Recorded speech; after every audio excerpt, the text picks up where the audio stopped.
I just don't talk. I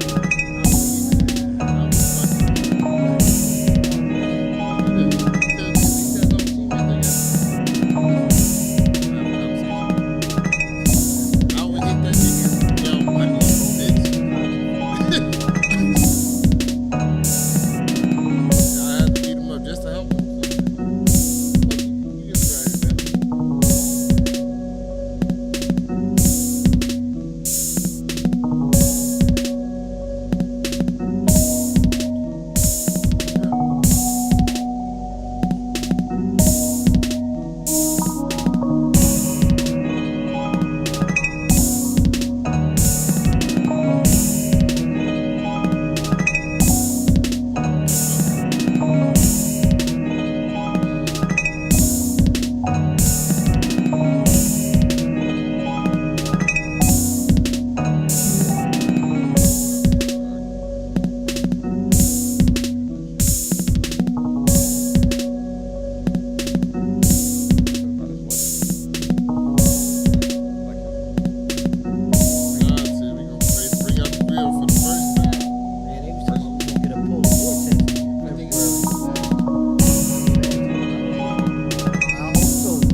express ideas or otherwise.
In addition to that, we're gonna be talking about a really peculiar thing that quite peculiar discovery I recently just found out about, and I don't think a lot of people even know about it.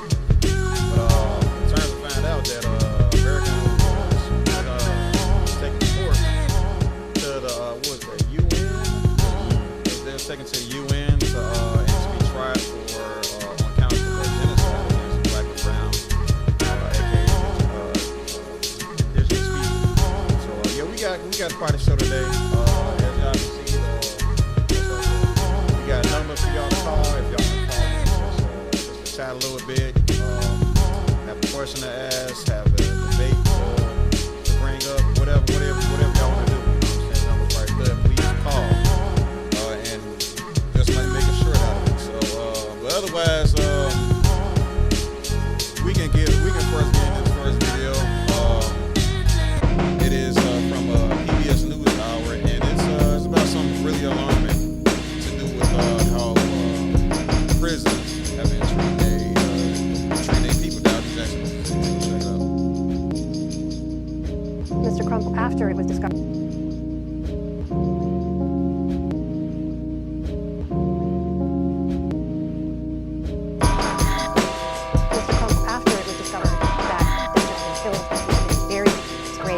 His body was exhumed in November. There was an autopsy conducted. He was given a proper burial. But I also understand a wallet was found in his front pocket with his ID, his home address, his insurance card. What's the explanation that this give? Well, I know, Mr.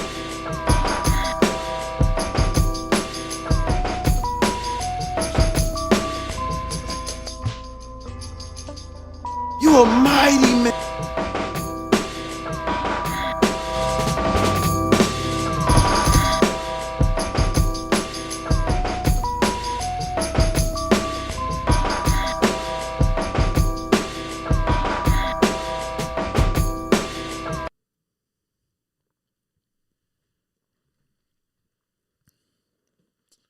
What was it, Jackson, Mississippi?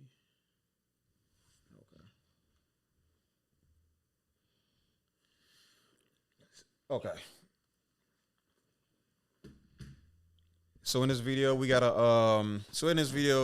have PBS News Hour reporting in on just how bad it is in Jackson, Mississippi for prisoners. So check it out. Mr. Crump, after it was discovered that Dexter had been killed, that he had been buried in this grave.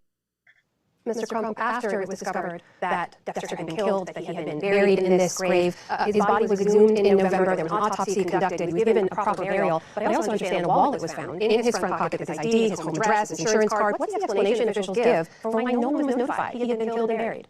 There really is no explanation that they have offered. They claimed that they tried to reach out to Ms. Bettison, and you should know that Ms. Bettison is the named plaintiff in a lawsuit against the Jackson Police Department because they killed her brother 3 years earlier.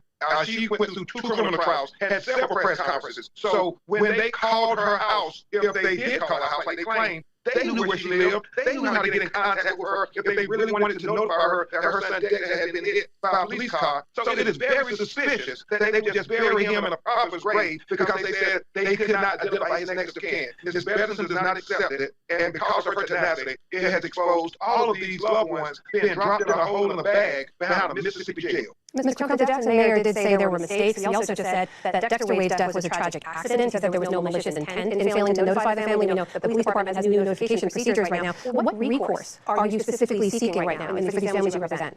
We're seeking to have the Federal Department of Justice come in and do an investigation to make sure that each and every one of these citizens, disproportionately black citizens, whose lives matter, will be identified, their families notified, and them given a proper funeral. And I should say, Ms. Wade, I mentioned families because you are not alone here. There's been in the last few months the discovery of at least 2 other men, 40-year-old Mario Moore and 39-year-old Donovan Hankins, were also killed and buried in that same cemetery, and their families not notified for months. From your perspective, Ms. Wade, what do you want to see happen now? Well, first of all, I feel like that the city needs to give me an acknowledgement to say that, hey, I'm sorry. I mean, just give me some kind of closure and explain to me what actually happened to my son on that freeway that night. You know, how did it actually occur? You know, just what went down, the events that went down with it. And I want to see justice. I want to see justice done for this because it's wrong. It's wrong to take somebody's child and bury them in a field and I didn't even get a last chance to say anything to my child, or I didn't even get a last chance just to say, baby, I love you. Just look down on them and say, baby, I love you. They haven't even came and called me and said, Ms. Wade, come down and we explain to you what happened. I mean, I haven't even got a word. And so how did that feel? That makes you feel like they're guilty. They're guilty of a crime because they can't tell you what happened. Ms. Wade, do I understand correctly that the mayor, no one from the police department has reached out to you to explain what happened to your son? No one have reached out to me to explain it, to explain what happened to my son. But I did at least have city supervisors, the supervisors to say, that they hate what happened to me. But I haven't had said anything, nobody from JPD, Jackson Police Department, have came to me and acknowledged me. Mr. Crump, the story gets even more disturbing with this discovery of 215 bodies in that cemetery. What do we know about those bodies? We know based on the records from the coroner's office that since 2016, in the last 8 years, we can identify 215 individuals that were buried behind that jail, and their families have not been notified. Furthermore, Mr. Wade was number 672. That means there are 671 other people buried behind that jail, marked for only a number. Mr. Crump and Ms. Bettison Wade, thank you so much for joining us tonight. I have a feeling we'll be following up on this story in the weeks and months ahead. Thank you so much.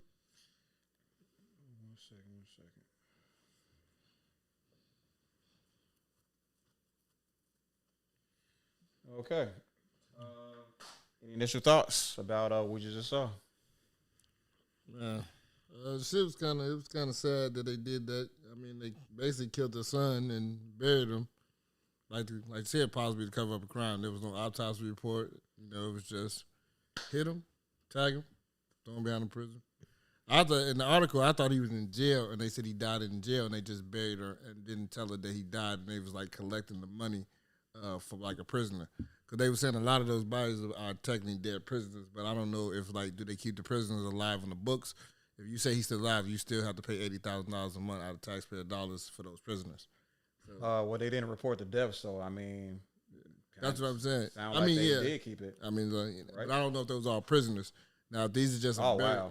I mean, they could have been civilians. Yeah, I mean, they said they said he died because he got hit on the E-way by a cop, and they just buried him here, so... Yeah, I mean that doesn't make sense. Well, she did mention like there was 215 prisoners' bodies behind that thing as well. But there was the man also noted that there was actually 600 graves there as well, or buried bodies. Yeah, because they had a number 672. So that shit ridiculous. So it's very ridiculous. Yeah, that's sick. I think it's some body harvesting shit. Body harvesting. Yeah, because some of them their organs was Yeah, missing. probably. So they do. Oh yeah. So yeah. Oh, they selling organs then. I think it's got something to do with that. It's a big market, for body harvesting and stuff. I mean, what other reason, what other incentive would you have to just hide these bodies and hide them from the family if it wasn't anything that was suspicious going on? Like, if I ran somebody over and if it was an accident and I'm the police, like it was a police officer who ran this dude over, I believe. Yeah. And it was an accident. I'm probably white. I'm probably covered by the law. I can just easily be like, hey, this was an accident, blah, blah, blah. But if I'm doing something shady, I probably hit that motherfucker on purpose. And now I turn that body in, make a little money, make a little profit off of that. And then they make another little profit off of that. And this is just where they've been hiding these bodies at. I know for sure it was some of them bodies that did, if not all of them, did not have organs in them. Yeah, especially when they want to perform an autopsy report and all that type of stuff. They probably found all type of surprises when they cover those bodies up or open them up and stuff. Yeah. Jay. Oh man, like you can't rule nothing like that out, with the body harvesting, because like this, I hate to say it, but I mean the South has a bad stigma about it. You know what I'm saying? Like, people are known for doing corrupt things and covering it up. And I mean, man, my prayers go out to the families, man. Like, you know what I'm saying? The civilians and then the prisoners whose family weren't notified. It's just crazy, bro. Yeah. That's insane. Yeah. What do y'all think is with the lack of communication? Because they said that she did mention that she tried to reach out to the mayor, obviously the police department, but like there's no the communication just out there. Like there's no transparency. What you gonna say to a person? I mean, they ain't really trying to just sit there and lie in her face, so they just don't say nothing. Don't say nothing, huh? I feel like, when you start talking, it just makes it worse sometimes. Yeah. Sometimes you ain't got shit good to say, so don't say nothing. Sometimes they fuck around, like they mess around, talk themselves into a hole and get backed into something that they came back out of. So they just give her silence.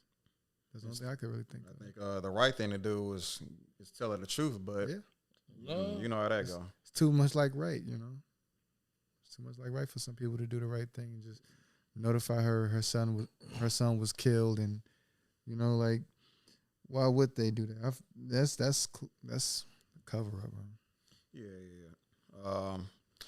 Yeah, pretty much. Obviously, telling the truth is gonna cost them some bread, obviously. But that's just what's gonna happen when you don't want to hold yourself accountable. But it's an extreme problem when the people that's supposed to be holding other people accountable is the people that refuse to hold themselves accountable. You know what I'm saying? And somebody need to go to jail. That's what it is. People need to be locked up. It need to be an FBI investigation. Unless they in on it too. Yeah, that's the problem. They be on it. So I don't think nothing's gonna happen to nobody. It's just gonna get quiet after a while. Because everybody in on a profit. That's a sick business, man. I don't see how you can contain with yourself doing that to people, man. It's very. You have to be somewhat mentally ill to harvest bodies and sell bodies. It had to be something psychologically wrong with you. Yeah, people. I think niggas is just greedy. People need to band together. The families need to band together and take this to the Supreme Court. I mean, they may not get justice, but I mean, like, if they take this trial and it gets full media coverage as it is, I feel like they can see some sort of justice, something instead of what they've been getting. It's getting attention. Before they weren't getting nothing. Yeah, they need to keep this in the news. The fact that they done killed her brother too. You know what I'm saying? So she got hit twice. Yeah, which is extremely alarming. I wonder if there's a connection between those two things. Probably is. Sometimes in like that body harvest, they actually kind of have files on people who they want to get, so they make shit happen to you so they can get you. So they could have been on them just for whatever reason. Yeah. Okay. Well, hopefully, like I said, we definitely wish this woman the best. definitely did deserve it. What is this place called? Was it Jackson, Mississippi? Jackson, Mississippi Police Department. Yep. Yeah, they should be ashamed of themselves. Matter of fact, they should be ashamed of themselves for quite a few different things. But Mississippi, they don't give a fuck. yeah, you know. But black folks in Jackson, Mississippi, definitely need to start giving a fuck, and then start seeking some real justice. And I don't know. I ain't finna cite no violence and say anything like that. But I'm just saying, man. Sometimes hopping on the news is just not enough. But you ain't hear that from me. There's gonna be a lawsuit that the state can't even pay for. The state can't even afford it. Yeah, Mississippi is kind of poor. Very. They need to get to the bottom of that shit. Let's do the reparations thing, man. Reparations Chicago. All right, so here we got a article by our good mayor, all of our favorite mayor of Chicago, Brandon Johnson. All right, yeah, yes, yeah. Recently, actually, a lot of things have been happening with Brandon Johnson. You know what I'm saying? We talking. He's going on news,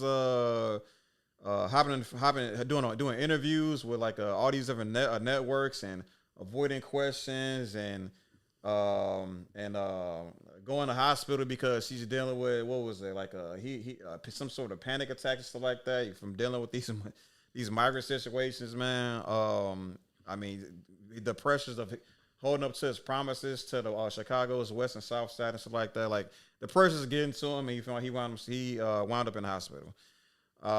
Hopefully that's not a really, really, really big concern. Hopefully it's just like a thing where he just wants to escape and grab some breath for a brief moment. What else did he do? He also barred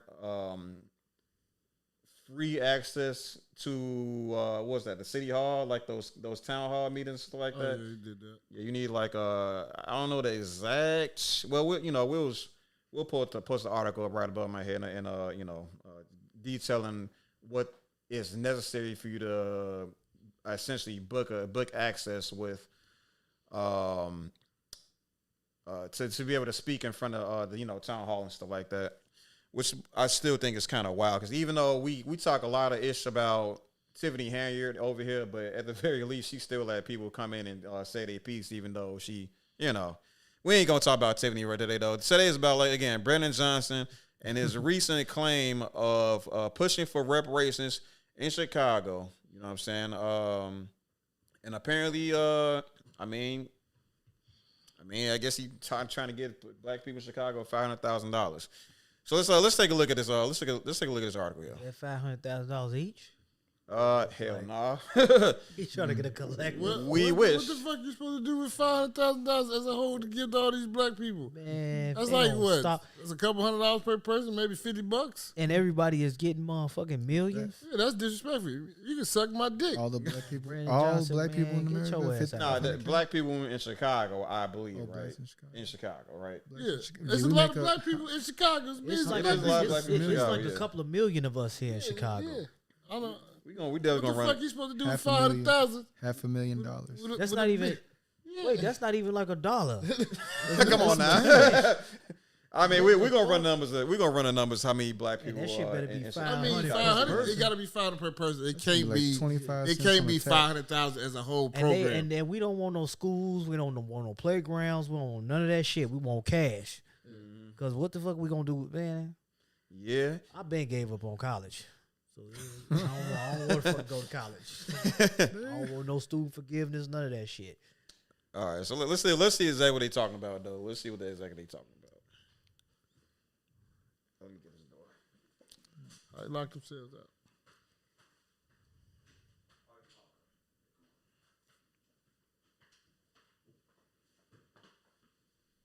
All right. So we're gonna pretty much read this word for word, y'all. Okay. Nearly 3.5 years ago, Chicago officials, spurred in part by the demands of racial justice that swept the nation in the wake of police murder by George Floyd in Minneapolis, promised to study whether and how the city should pay reparations to Chicagoans who are descendants of enslaved African Americans. The effort never got off the ground, but that push will get new life next year with Brandon Johnson backing. Well, that's in this year, by the way. This article came out last year, but that push will get new life next year with Mayor Brandon Johnson backing the creation of a new subcommittee to study the issue and agreeing to mark $500,000 in his 2024 spending plan to fund it. Oh, so that's what it's about. He's agreeing to earmark $500,000 in his 2024 spending plan to fund the panel's work. First of all that study shit, that don't mean nothing. That's like that's hot. That's what the fuck they call that shit when they Isn't that amazing? politic talk. That shit don't mean nothing. He's putting $500,000 in people's pockets to quote unquote study. He's doing what California did, 'cause that's exactly what California did. They pay a bunch of people to study the program, then they come back with a solution that they believe benefits the people. So, but the problem is California already done the work. Well, pick so me you for the could just 500,000. Pick the Chicago Black delegation, and we'll get this shit done in probably about like a month. Hey, you know how much the economy will rise if you gave one of us 500,000? But see, they'll probably pick some dusty ass nigga or some hood red ass female and give it to them and be like, see, it don't work. Because they went out and bought weeds and Cadillacs and fried chicken. Got it. Isn't that amazing? I mean, like, let's just keep it honest. A study don't mean shit. Just go and get all the black people what the fuck they need to give them.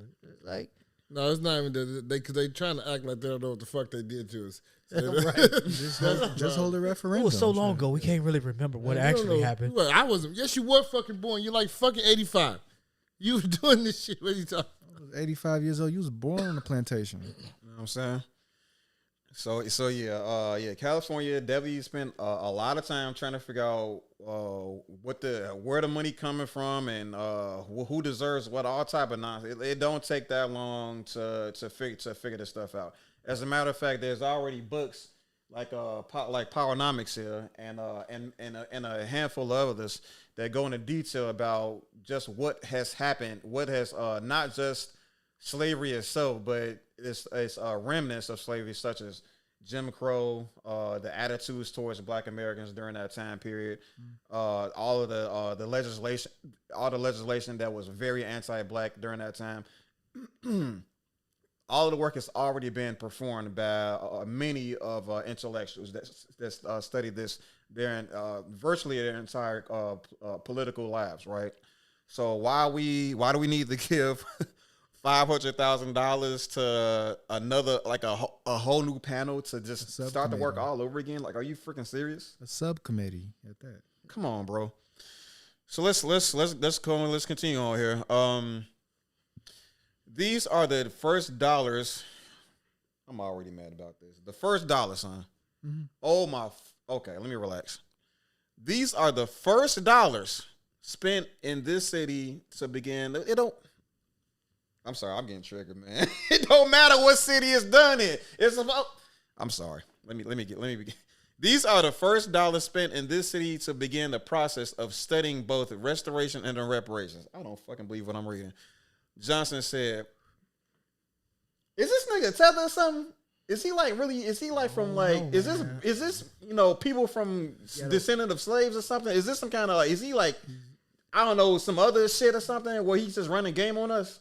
Don't know, but it's politics. Politics. That's what you should read. This politics talk. A bunch of bullshit. It's a bunch of they fluffy, already know what you done to us. BS. He grew up in the era where they fucked him. Like he grew up in it, so it's like he knows. He don't have to pay nobody. But maybe they kind of say these are the type of procedures you have to do. I mean, motherfuckers, they ain't doing this shit for the Jews because shit, they taught that shit to you in school. They killed a lot of motherfucking Jews. We need to help the Jews. White people killed a lot of black people. Can't help the black people. Right. For real. I think it's fear. That's what I think it is. It is fear of what we will become if they finally, for once, take the foot off our necks. Oh, yeah. That's what it is. It's like it's no other reason for what y'all do. Like y'all literally put us in prison all the time. Everything we do get criminalized. We literally can't fucking breathe hardly and get criminalized. A little bit else of weed get criminalized. The same shit with Bill Clinton when they did with the crack era, when they was making motherfuckers spend 5 years in jail for a little bit of piece of crack. It's just whatever they can do to keep us down. You know what I'm saying? That's what that's how they do it. Keep us in our prison because that prison pays us almost virtually nothing, but it pays America billions. It's a fear because they know something about us that we don't know about ourselves. Oh, word? So that's a fear. It's a fear of something that we ain't discovered about us yet, and they know. They know, we just don't know. I thought you was against something like us like getting revenge or something like that when we get the money or something like that. That's like a cover up. That's like BS. So do you think there's something past that? They know that black people aren't inherently violent. We are like inherently good warriors. We are good fighters. That doesn't necessarily correlate with violence, though. I think a lot of people get that mixed up because we have such a past history of being very good warriors and very good fighters. They think that automatically equips to just violence. No, we're not violent. The other folks are violent. The pale skinned people, those are the violent ones. We're not inherently violent. All we want to do is get out of our situation. It's just like with the study they did of rats, and I don't want to go on too long, but they did the study of rats and put them in a certain environment. And when them rats was in that certain environment versus the rats that was in a good environment, those rats that was in that bad environment became very violent, and they became like very slothy, very lazy, and unintelligent. They took those same rats and put them into a good environment. Those same rats all of a sudden became more proficient, more intelligent. So it matters by the environment that we put in. If we constantly going to be in this environment, we'll never be able to grow.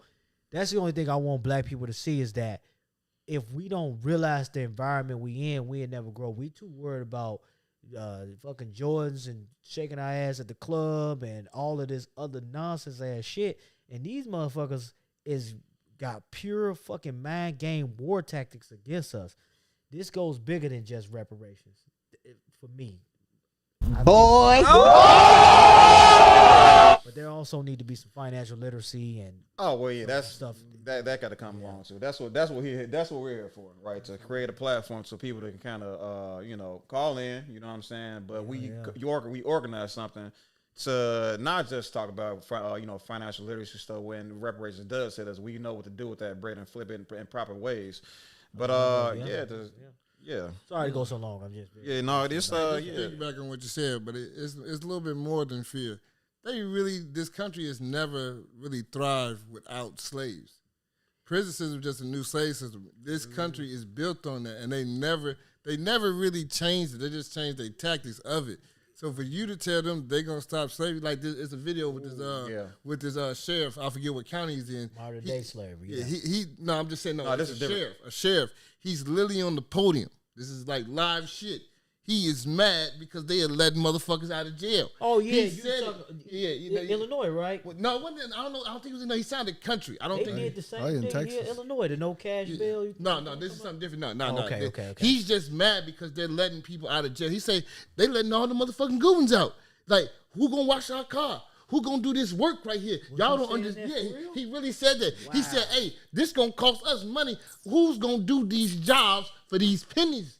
And he was furious. He was mad as fuck. He like, bro, y'all can't be letting them motherfuckers out. He said, y'all letting the bad ones out and the good ones. What do I got? He literally said, we need people to do this work for cheap.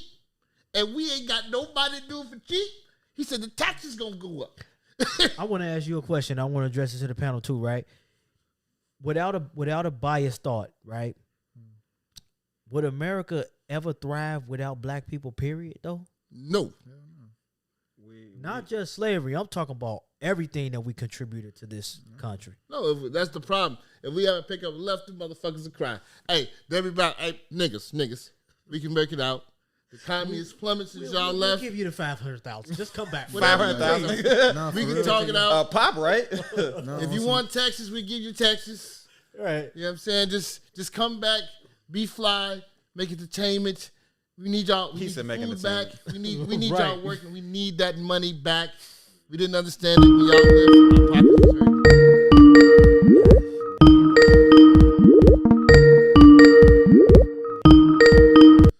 Chicago Black Delegation Podcast. You want to add what you got for us? Oh boy, here we go. Y'all get to talk this racial superiority nonsense. Who the fuck is this, Racial man? superiority. What you got? My for us, bro? God. Tell us what you got to say. Listen.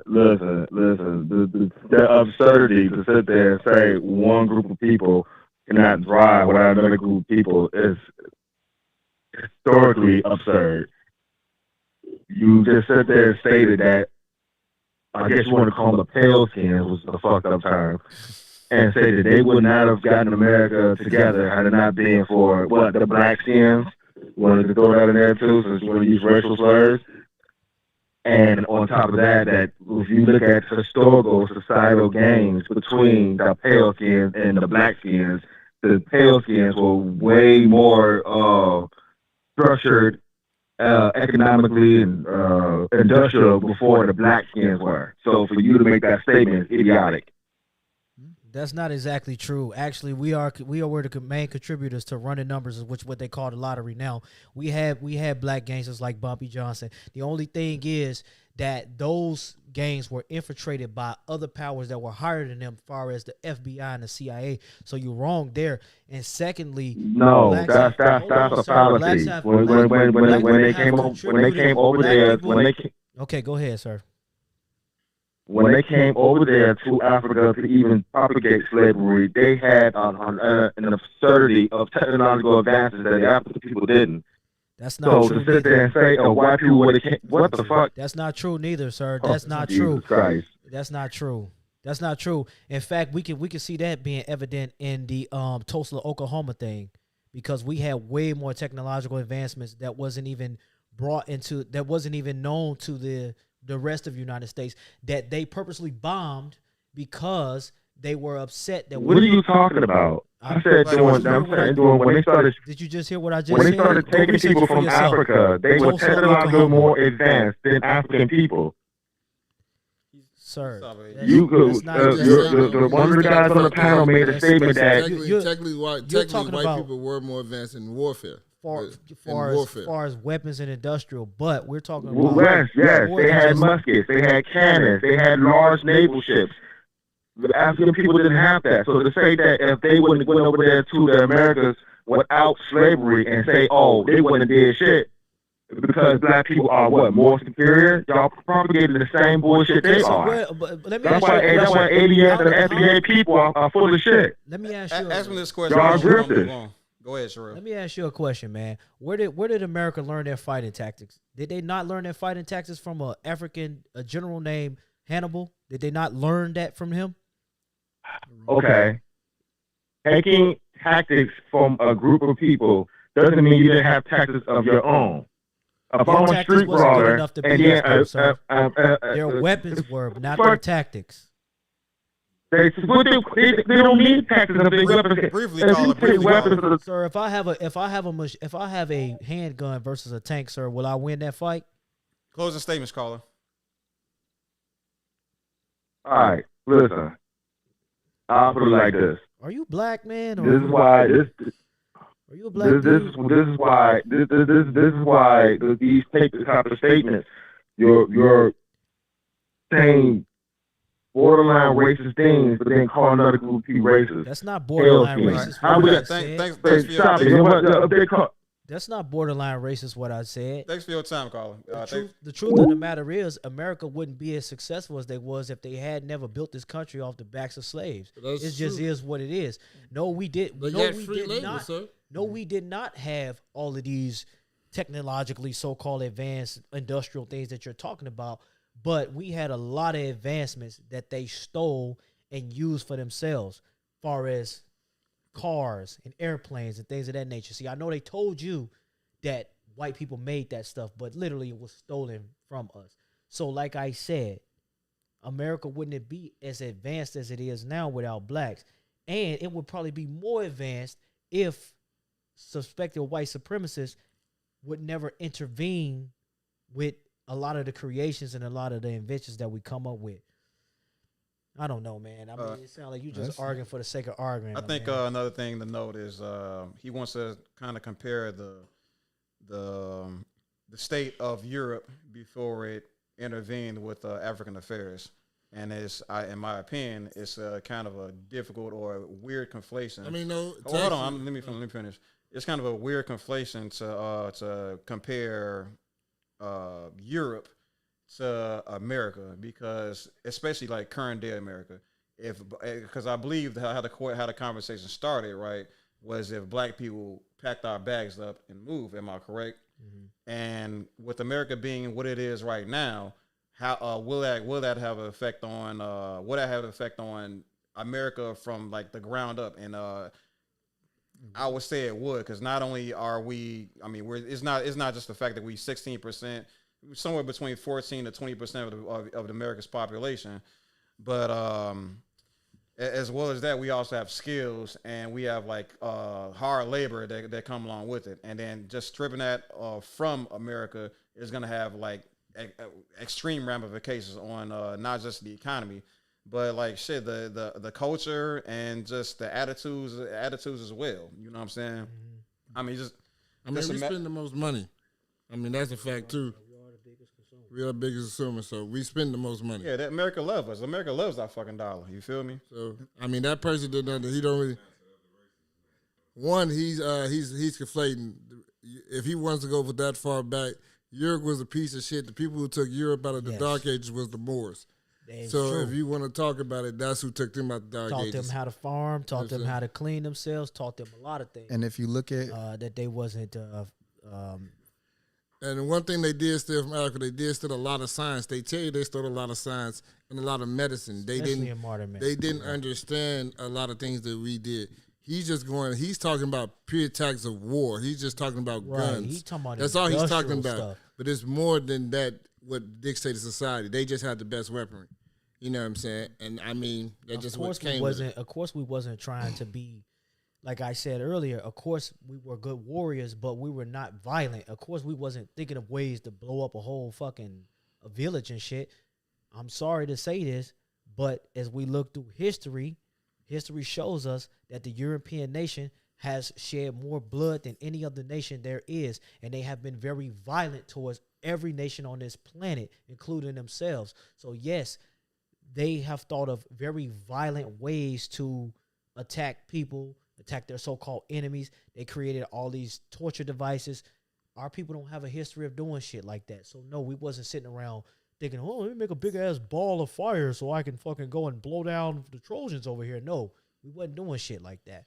We were worried about medicines and healing and all spirituality. We had a whole program that was built around. This goes back to your theory about the rats. The reason why white people are so violent is because of their environment. The reason why people fight in war is always because of consumption, food and land, and better living habits. They had shitty living habits, and we had great living habits. Mm-hmm. So our minds wasn't always programmed to advance in warfare, to take things, because we always had the abundance of everything. Right, we were so living, they come from a savage land, so they're more savage, like the rats. You put them in the worst vibe, they're going to be more savage-like. Versus we were the good rats, given a good life, and it was nice. And then you got those savages coming over here fucking up our life. There you go, man. You know what I'm saying? Can we drop some bombs on that? Because that's the reality. The primary reason I did bring up the whole geography aspect of comparing America to Europe was mostly like the size of the two things. But if we're gonna, it's good to kind of talk about the time period as well, since you want to take the conversation there. What I like to think of it, or how I like to look at the Europeans, or for that time period, white people's I guess propensity or decision to be imperialist was about resources, right? Because of the cold, because of the climate up there, they did develop a tough skin for the cold, but at the same time they were forced to adapt to being warm. But compare that to Africa.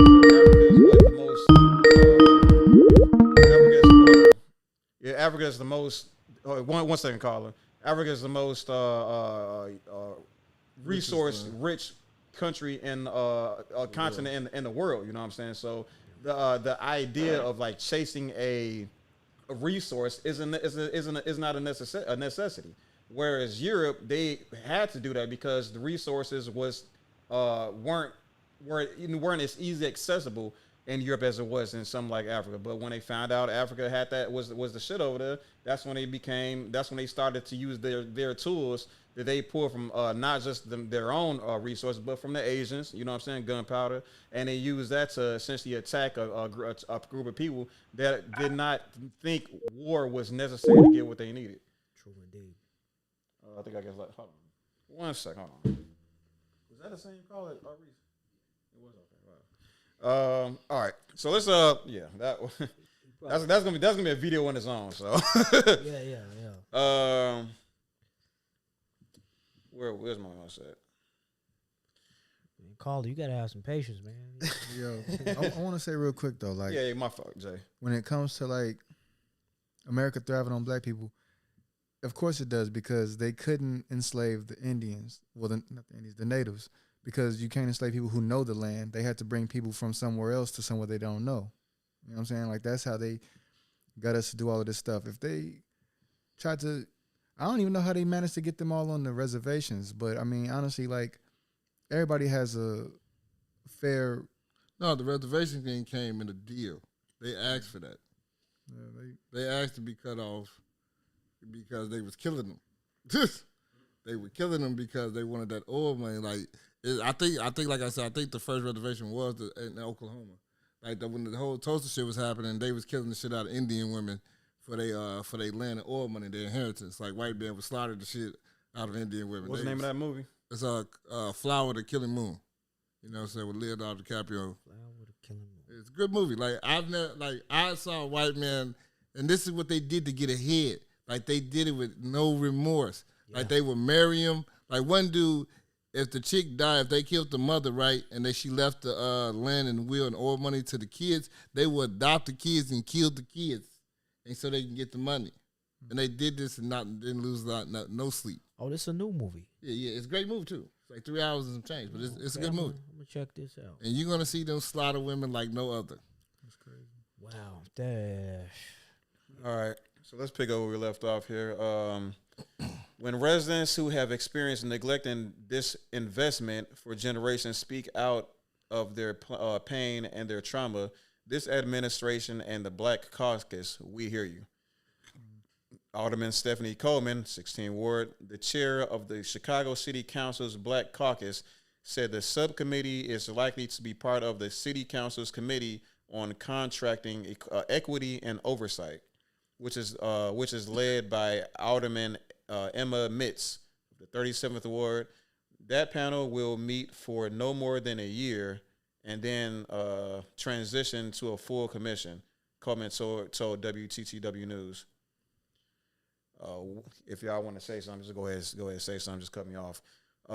We are laying the groundwork to do more than just talk about the issue, Coleman said. In 2019, Evanston officials set aside $10 million in revenue from cannabis sales to help Black residents buy homes through mortgage assistance programs and fund home improvements as part of. We don't want that shit neither. I mean, no, they took. I heard about it. They gave. I think if you was born in like the '60s, or you know what I'm saying, around the '60s, '50s, they gave them like 20,000. You know what I'm saying? A couple Black people didn't need it. They gave it to their kids. So, I mean, the money was a use to some people. You know what I'm saying? They got like 20,000. I mean, they gave them physical money. Yeah, physical money. Okay. Yeah, Evanston in that community. If you lived in Evanston from a certain time period and you was born in young, they gave you that money. Okay. I mean, no hesitation. Okay. Shout out to Evanston. As part of an effort to other reparations to the descendants of formerly enslaved people, in March, the Evanston City Council expanded that effort to offer $25,000 to end no strings attached direct cash payments for those eligible. Okay. Coleman said she would explore a similar plan for Chicago using revenue from cannabis sales and renew her effort to require Chicago businesses to comply with the 20-year-old law and disclose whether they profited from slavery. Coleman was the chair of the subcommittee on reparations, which was created in June 2020 when Mayor Lori Lightfoot objected to calls from former Alderman Roderick Sawyer of the Sixth Ward to form a commission to study the issue, but grudgingly agreed to the formation of the subcommittee. That panel met only twice, and Coleman's efforts to get additional funding for the committee set aside in the 2022 and 2023 budgets under Lightfoot was unsuccessful. However, Johnson touted the push at a news conference on Thursday, fully embracing the effort in a way that his predecessor never did, calling his support for the study of reparations a reminder of his administration's commitment to working to right the wrongs of the past that held Black Chicagoans back from achieving their full potential. This is not a zero-sum game, Johnson said. We will invest in people and provide for every single Chicagoan. Coleman and other Black Caucus leaders pushed for the renewed effort to study reparations. Here we go with that study nonsense again. Study reparations for Chicagoans descended from enslaved people, as well as efforts to expand the assistance available to formerly incarcerated Chicagoans with an additional $5 million as part of negotiations over Johnson's 2024 budget, which is set to be approved on November 15th. This year's budget negotiations have been shaped by an intense focus on the amount of money the city expects to spend on housing, feeding, and caring for the men, women, and children sent to Chicago from the southern border. This 2024 spending plan sets aside just $150 million to care for the migrants, even though that is less than half of what the city will have spent to care for Chicago's newest arrivals through the end of 2023. Johnson has acknowledged that won't be enough to last through the entire year. The migrant crisis is likely to cost taxpayers $361 million between January and December of 2023, according to the latest financial projections released by the mayor's office. That's insane. Any statements about what I just read, especially regarding the migrants, I guess, cutting in on this idea? I hate to say it, man. I ain't got no problem with those people, but it's fuck them. Sorry. I'm sorry. Isn't that amazing? Go back to where the fuck y'all came from. Because, look, taxes are already high, right? When you look at your check, they take about like 36% of your money. Mm-hmm. So by them saying that, they're going to take probably about 38, almost 40% of my money just to feed some other people. And we didn't do that shit for our own people. So all I'm saying, we didn't do it for our own people. I don't see why we supposed to do it for some random motherfucking people. It makes no sense. And you stressing me out to take care of some other motherfuckers, but when black people ask for anything, there is no money. So the same shit goes for them. It ain't no money. We ain't got $1 for you. But King, man, they seeking asylum from a country that everybody's that failed seeking them. asylum. We ain't the Justice League of the world. I'm sorry, whatever they tell you on your television, we are not the Justice League. It ain't no Superman, ain't no Tony Stark, ain't no Batman. Ain't nobody with just Homelander. Just a bunch of Homelanders. Just everybody, everybody Homelander. So they need to stop telling people this shit. Like all the people that came over here, they talking about we were upset. We saw like Hollywood. We thought it was gonna be like Hollywood. Hollywood is a fictional place. Hollywood, outside of Hollywood, is thousands of bums on the street. Oh yeah. They don't see that part. They think this is some lovey-dovey shit. A great fantasy place. The American dream is a shit dream. I promise you, it's a shit dream. It's not that great. Beta baby. Yeah, that's Hollywood for you, bro. Anybody else got any statements, Jay? Oh man, no. It's like to see that get shot down so many times about Lori Lightfoot, it's just crazy. Oh yeah, you did pick up on that, huh? Yeah, that's insane because like she know that we the reason why she was even in office. Hoping like nah, fuck that reparation shit. You know what I'm saying? And what she got her white wife? I think she just know the game is that your white counterparts ain't gonna allow you to do it. Yeah. So might as well not even try to play the dance in front of y'all and do all that capping. Like he's trying to do all this capping because he knows people are mad at him. Hold on. What you say, Jay? No, I'm just going on what he's saying. He just using that to keep himself, keep his numbers up. You know what I'm saying? He just doing a lot of capping. I mean, he know people are upset, and everybody, black people just love this reparation word. So a lot of people just saying it to get you all hyped. But ain't shit behind it really. You know what I'm saying? And I'm sorry, this dude has just been overly hyping himself, and he ain't did nothing right since the day he came in this bitch. I hate to say it, he wasted a lawyer life for it.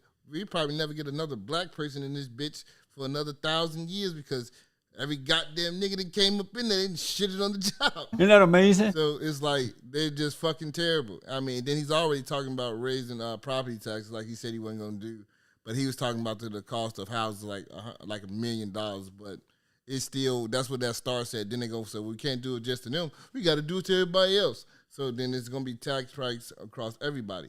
So and it's just to pay for a bunch of people that I feel like we don't really have to deal with. They always say fuck the laws when it comes to everything else. Send them motherfuckers back. I do like the British people did with their crisis. They ship motherfuckers to worse places. They learned to stop doing that shit. They literally came in, they said to where it was worse. They said, okay, we're not going to keep doing this. We're going to places where we're really going to die. Hell so no. stay where the fuck you at, man. I'm sorry. You know what this leads me to believe? That these motherfuckers ain't got no power. That there's somebody that's in the background really pulling the strings. Probably telling Johnson, like, man, if you don't fucking say this or do this, I'm gonna fucking blow your head off. Like, I really believe that this motherfucker is just like a ping pong or something. Like, he going this way, that way, this way, that way. If I was to just be honest, man, I think this entire city is ran by undercover gangsters, ran by people that's a syndicate that literally don't, they orchestrate what they want to happen. And I'm telling you, the people that run this United States, run these cities, run all this corrupt shit, the last thing they want to see is black people coming together. The head of the creator of the FBI, he even said that himself. He said, I don't fear them being violent. I fear them coming together. So us being in a better position, that is the most fearful thing for them. So they got a fucking puppet like this dude, Johnson, and the little manly looking chick, what's her name? Lori Lightfoot, Uncle Lightfoot, and they got them and just running them. They just puppets. They just like, this is what's happening. These people, they really don't have a say so, man. Yeah, I got anybody had something else to say before I jump in? So I got like a bit of a theory. This is what I'm gonna take as far as voting, because like I said, this the people done spoken already. Like the black mamas, black aunties, and stuff like that, they definitely showing up and showing out, speaking with their heart. I couldn't be happier about their involvement in this whole process. If I told that man, hey, we trust you when you first walked up in here, and look what you did, and we seeing what you're doing to us and our families. You know what I'm saying? And when the next election roll around, this is gonna be something we're not gonna forget. And this one woman was very vocal to say that, hey, Green Party members, Libertarians, Republicans, it's time for y'all to speak up, because we just might, because this might be time for us to start voting for y'all. You know what I'm saying? So this is what I would say as a response to that and this whole situation at large. Unfortunately, it doesn't stop with not vote for Brandon Johnson. You know what I'm saying? It's not just Brandon Johnson that's the problem. It's just as Sherelle said, there's somebody that's behind him pulling the strings. We're not really gonna be able to find out who the puppet master is, I would say. But the best I got as a response to that is check out his network. If I don't know how I don't know how to do it, right? And I'm not saying to do this, right? But what I am saying is the people around him is the people you gotta look out at. Because the people around him is the ones that's influencing Brandon Johnson's decisions, whether it's the people that's actually that's donating money to him, or just like the people that's in his cabinet, that's in his corner, stuff like that. Those, like, find out whom Brandon Johnson is affiliated with, and if you see those same faces for the next up and coming like mayor elections and all this other stuff, you'll know it's a good idea to generally avoid those types of people, because you're likely again to get a repeat of the showings of Brandon Johnson, Lori Lightfoot. How was Rahm Emanuel when he was mayor? He wasn't the greatest, but he was okay. Right, so you know what I'm saying. So I'm gonna say this: he didn't do nothing, and he ain't fucked nothing up. That's what he did. He kept that shit like that. all right. I mean, that's all Mayor Day did too. He ain't helping nobody. They didn't fuck nothing up. Didn't help nobody. They just left it like this. So these black people, and black people okay with it. Just being like this, right? As long as they doing this, don't try to put nobody up above us and shit. Like have people come over here. We just here. We here. We can deal with that. We can live in a society when it's just like this. Don't try to but lock with us this up. Shit, with this Don't stupid be shit, trying to do all that shit. You know. Yeah. These motherfuckers was tripping. All right. So, how you feel about this dude last name being Johnson? By the way. Anyway, so Johnson has called on state and federal officials to provide additional aid to Chicago and help care for their migrants. Nearly 3,100 migrants are living in police stations. Well, this is back then. They moved them out into luxury hotels. Currently living in luxury hotels across the city and O'Hare International Airport, with another 12,000 migrants living in the city shelters as of Wednesday, according to city data. Again, this is a past article, and there's much. And these people ain't stopped coming since this article came out. Since the group of migrants sent to Chicago on a bus, since the first group of migrants sent to Chicago on a bus by Republican Texas Governor Greg Abbott arrived nearly 16 months ago, more than 20,500 people have made their way to Chicago, straining the city's social safety net and exposing deep tension between Chicago's Black and Latino communities. Okay, so let's talk about this for a brief moment. King, do you have any insight about Latinos, at least the ones that's within your networks or within your circle, their attitudes towards the Venezuelans and Salvadorians coming to Chicago and receiving these grants and such? They don't like that shit. They say they're making Hispanic people look bad, and motherfuckers need to go back where the fuck they came from. That's coming from them. I mean, they coming in. They're coming in here getting a lot of free shit. Most Mexicans that came here, they work for what they got. They didn't beg nobody. Our taxes didn't go up when they came. Even the immigrants. That's what I'm saying. Nothing really changed. They work for theirs. But these migrants, imagine they also pay taxes. Yeah, and yes, immigrants do pay taxes. Even illegal immigrants pay fucking taxes. They pay taxes. They actually pay more taxes than you, and that's actually a nice little business. This is why they say the Democrats and the Republicans really won't stop this, because it's a lot of money being made while this is happening. You see what I'm saying? You're not paying attention to it, but it's a lot of money being made for somebody else. You know what I'm saying? So, because like they said, they tax them more. So with these migrants, they're going to get taxed more. When they get jobs, they're not going to pay the same type of taxes you pay. This is why they say they can help with the inflation, because they're going to fuck them. You know what I'm saying? But they're also going to fuck us too, because they're taking up a lot of our resources. That's the problem. Like Joe Biden said, he just issued about another 350,000 jobs in this January quarter, calling the American economy the most booming economy in the world. But we're watching big companies fire thousands of people every day. So who's telling the truth here? Because that shit don't make no sense. You see what I'm saying? So it's fucked up, and it's just Mexican people don't want to deal with them. They don't even want them here. So why? And they study putting some on the black people. Like it's thousands of motherfuckers live where I live. It's thousands of them. You know what I'm saying? They throwing them off on us. They won't even throw them in the Mexican neighborhoods. They won't even do that, because the Mexican people keeping them out their neighborhoods. They're not dealing with them. It's crazy. Any other comments? Let me see. Okay, so yeah.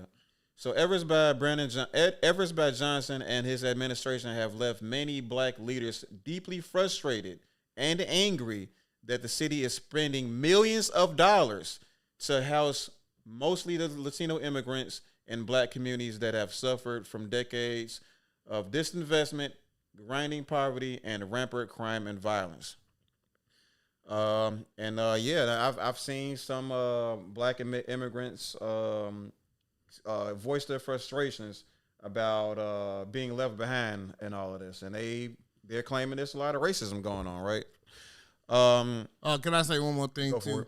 A lot of these Venezuelan Ecuadorians, these are criminals. Like literally last week, a little A white girl got raped and killed by a Venezuela boy. He was like 16-year-old, and he was known to be a cartel member. She's suing the Homeland Security and the government for $40 million. $40 million. Because they have a database on every immigrant that came in here. They had literally know what crimes they done, what gang they in, everything like that, but they put them on our streets. They're making us want to have to fight a war with these because they're not families. They keep saying these are families. No, these are just men. It's a lot of fucking men.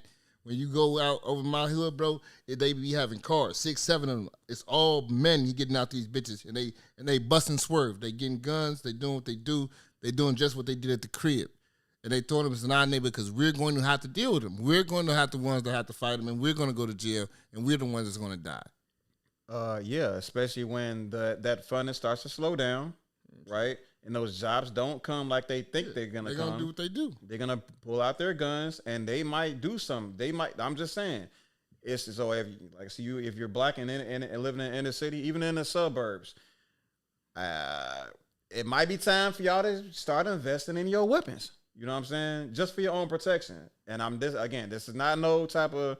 I'm not advocating for no type of crazy, actions by, one group of people against another group of people. All I'm saying is, for your own safety, man, you need to protect yourself. You feel me? Cause like I said, let me read this rest of this part first. I'm gonna say what I'm gonna say. So Coleman said she didn't want to mix apples and oranges when comparing the amount of money earmarked in Chicago's 2024 budget for priorities outlined for the Black Caucus and fund dedicated to helping the migrants who are all in the country legally after requesting asylum. Ain't that something? This is just a start of This is just a start of what's necessary to help Black people, Coleman said. A step in the right direction. So yeah, I go ahead, Jay. I just got a question. So they basically getting expedited to be legally in this country by seeking asylum. Yep. It seems like as soon as from what this woman just said, correct me if I'm wrong. It sounds like she said they show up at the border and how to explain this?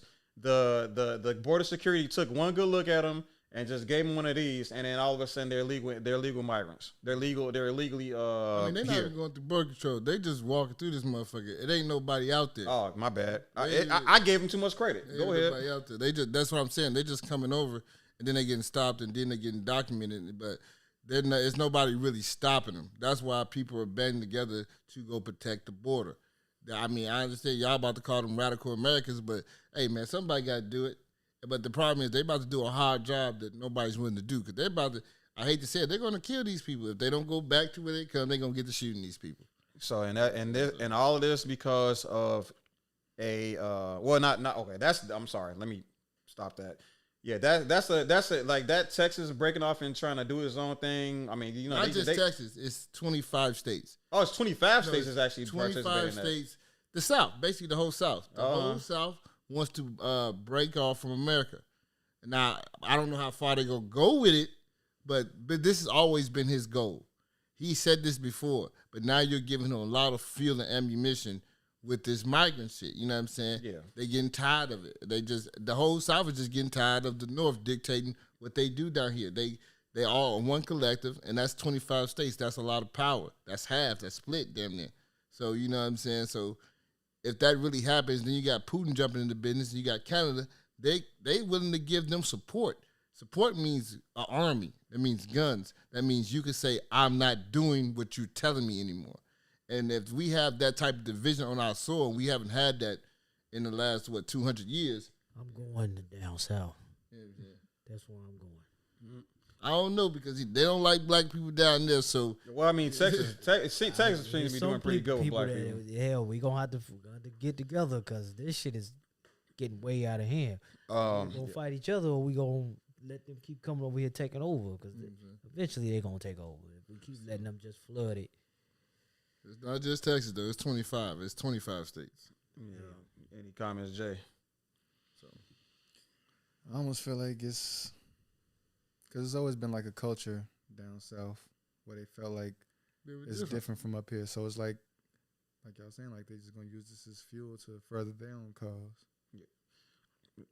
So yeah, like but as far as this here Chicago, situation is concerned, it's a lot to do with the fact that Brandon Johnson gave everybody a false sense of security, made everybody believe that everything will be under control when there was nothing fucking planned for. Like if there's no like I don't know how else you can really explain this. Like you can't there's not a lot of great things that kind of happen without like some sort of strategy, without some sort of planning. You can't like this is not a fucking anime where you just rely on the power of friendship and then all your dreams come true, or Spirit Bomb fucking wipes out Frieza. That's not gonna fucking happen in the real world. As a matter of fact, you saw him try to. We all know that he's been asking Joe Biden for some assistance regarding this migrant crisis. Joe Biden said no. So what do we do from here? Defend ourselves, right? Because if the government is not gonna do anything, they're gonna sit and watch us like scratch each other up and all this other stuff. Well, I mean, I'm not a fan of inciting no violence and stuff like that. I'm just gonna say y'all black folks had better decide to protect yourselves as soon as possible.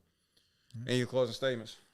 No. I want to say like this is all a part of like us being a part of the country who, along with the UK, wants to play world police. Like we got to handle other world issues like us funding what's going on in the Middle East. You know what I'm saying, with Yemen, the thing going on in Yemen with the canal and trade, and then you know what I'm saying, Israel. You know what I'm saying, like with us having to take care of those issues, and then have these issues over here. It's just like, man, it's leaving us literally with nothing. So yeah, people do need to get smarter with their money and band up and get smarter. Get your arms up. You know what I'm saying? Protect yourself.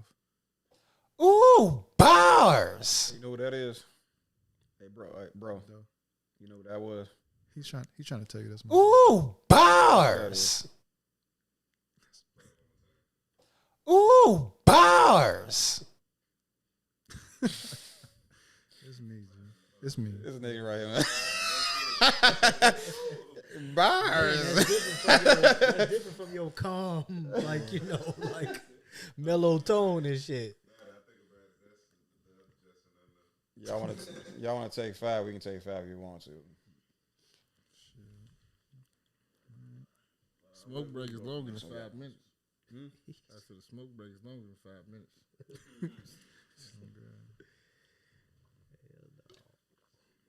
Yeah, I'll take a smoke break. That's fine, man.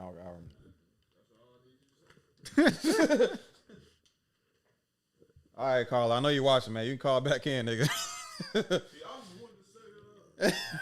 He got mad. You took too long with your statement, man. He got mad and hung up. Man, that nigga, he act like he hate being a black man. Is he black? Huh?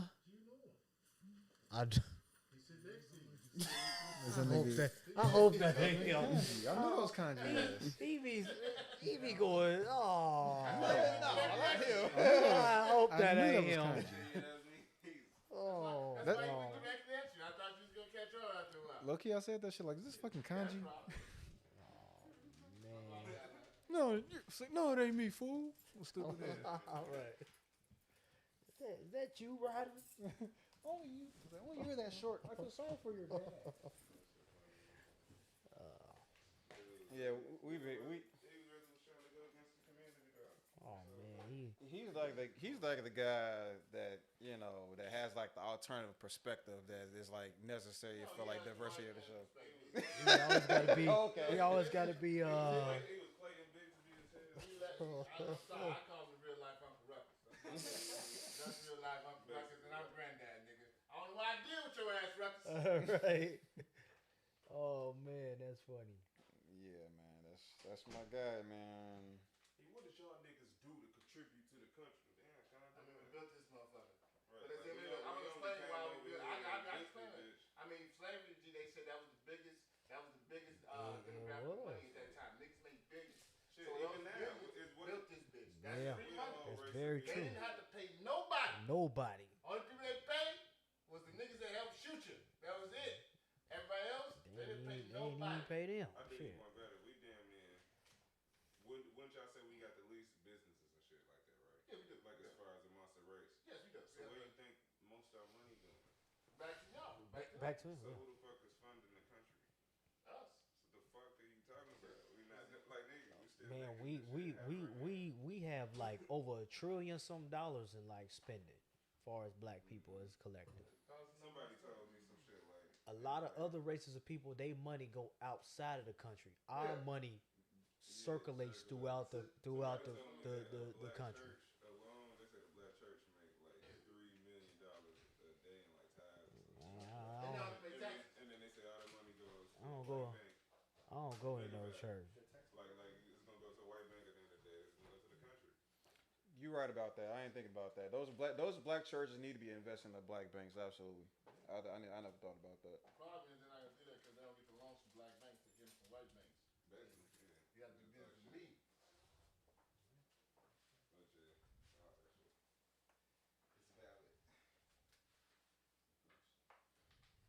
You got luck.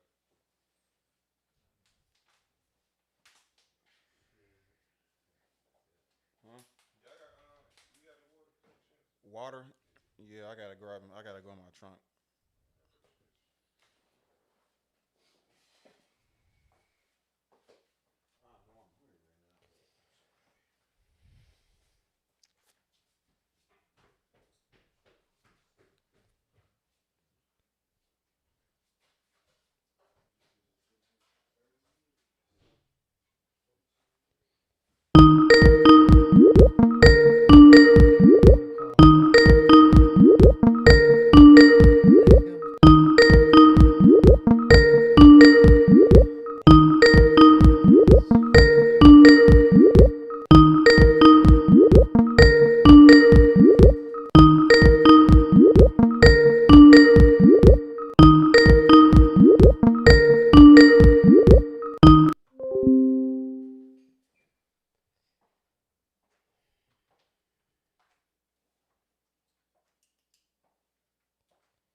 What, you left it over here? I left it over there. So that shit taking like 2 weeks.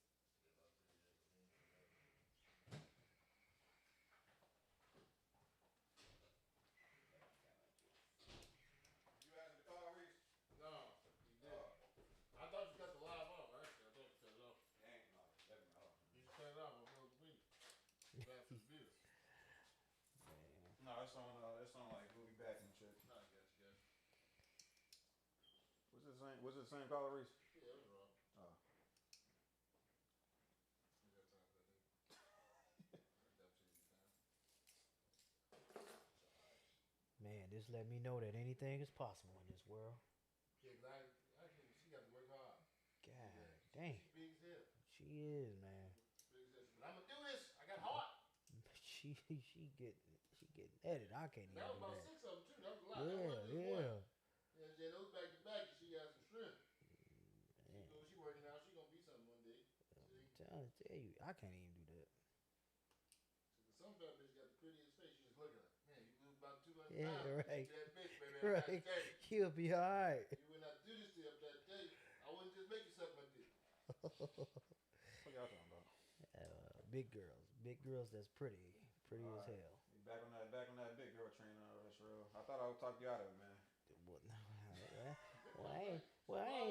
I ain't had a whole lot of big girls. I mean, I had Naya. You know what I'm saying? She was alright.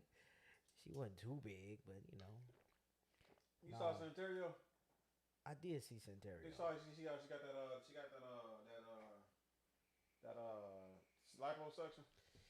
Completely different person, man. Yeah, man. Hey, if you can do it, you can afford to do it. Do it. You know what I'm saying? Just gotta keep that shit off. Yeah, but I prefer my women to be slim and athletic built. You know what I'm saying? Like So, them slim girls, man, they'll you those a gym rat girls, little man. thick, They'll make thick it work. ones don't matter. I mean, those things are too big. You know what I'm saying?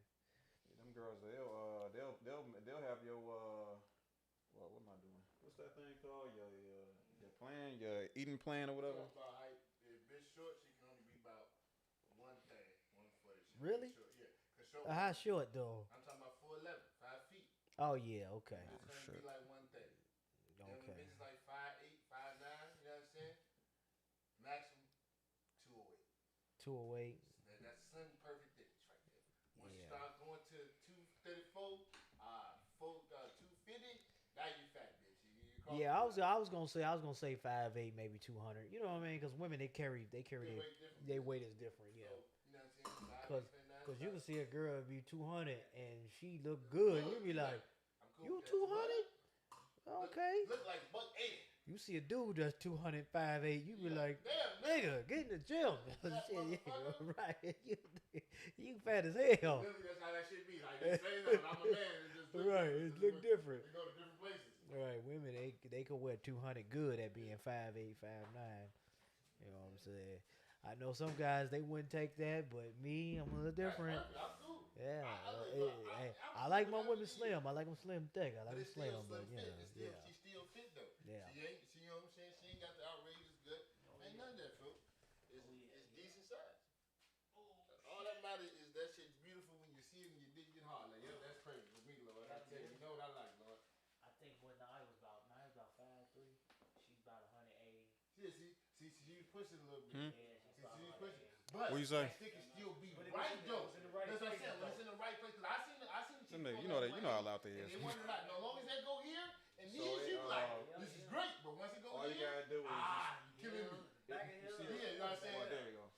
But that's the problem with that shit. It's just like, See that? So then you just bring it over here. You bring it over here, and then you just bring it over there. See?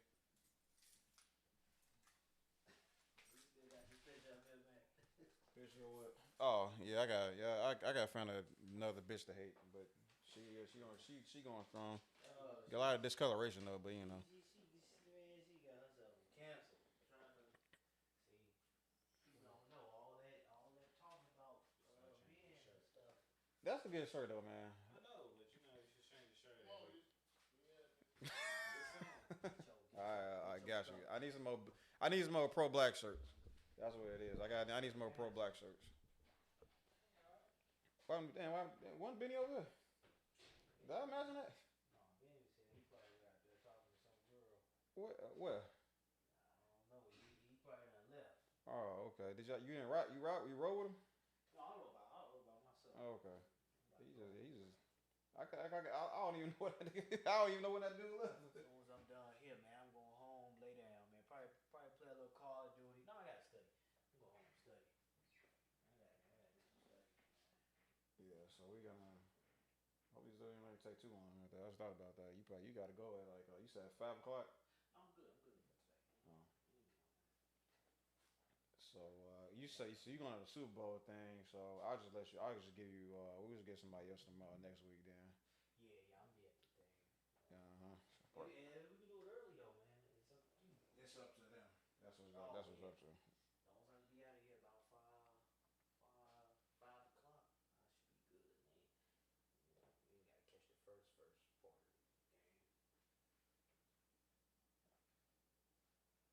This man talking about the weed in the notebook.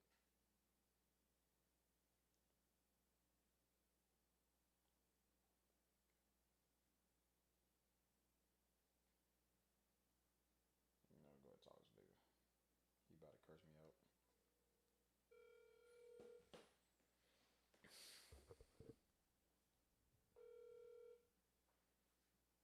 What you got, Kanji? What you talking about? You talking about niggas having weed on? Yeah, they smoking weed, man. You know how they do around here.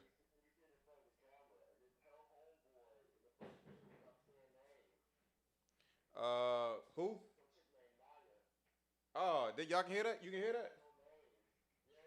Oh, I thought I muted everything. I don't know how the fuck you even hear anybody. Oh, okay. Nah, it's because everything's supposed to be muted. Yeah, so that you weren't even supposed to hear that. Oh, okay. Well, thanks for the heads up, shit. I ain't know that. I ain't know that shit at all. How the fuck y'all? What a microphone that then? Yeah.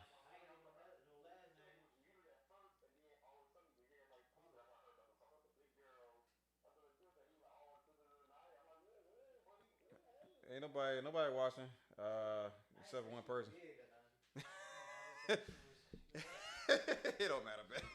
She was healthy back in the day.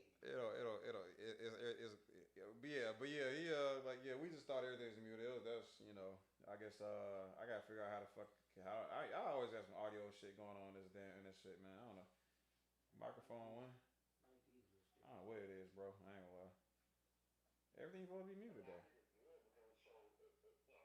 Okay, so yeah, how's the audio and all that shit? Like, is there echoes or anything like that? It cleared itself off.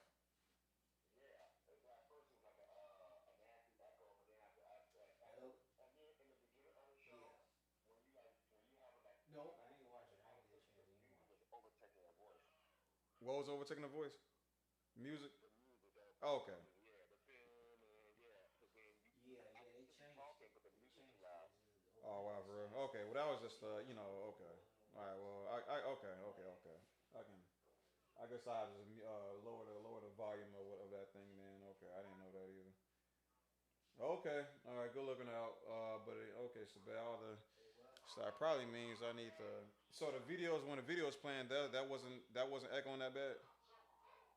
Yeah, I think they're gonna stop that. I think people more interested in the flag thing than they is to watch that.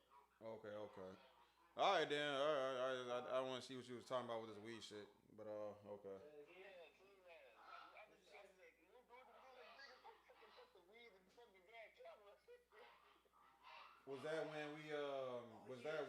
We was on Yeah, a you break did tell me that. when they put on the Bob thing? Okay. Yeah. How's your son doing? You all right? Okay. You know what that means? That means I need to Yeah, they should. that means I need to when we on break, I'm gonna have to make a new little thing. Like so instead of it going to like a little instead of I gotta switch it to like a picture. You know what I'm saying? Instead of the camera being on, I should switch it to like a picture where nobody can see anything. Right. Who you got for the Super Bowl? That's the most likely what I'm gonna do. Yeah, who you got? Kansas City. Kansas City, Mike. Yeah, I think they're gonna cheat for the 49ers. That's what I think. Let me see here. I think they're gonna cheat for the 49ers. That's Yeah, I mean, shit. Justin asked me, can he roll up on there? I'm like, man, fuck it. I don't care. yeah, I think Yeah, they're gonna cheat for him. that was a thing. Yeah, that's what I'm thinking. They gonna cheat. I think they gonna cheat for them. I ain't finna disagree with that. They and I'm not doing that. You got to call in for that shit. But yeah, let me see. But yeah, like I said, you got people's noodles going and all that shit. Like I said, I think the only thing I would say is, which I probably need to find a way to, I kind of need to find a way to tell people this, just in general for when strangers start to call, like I guess I don't know. I mean, I can I'm a decent editor. I can just edit shit up as much as I want.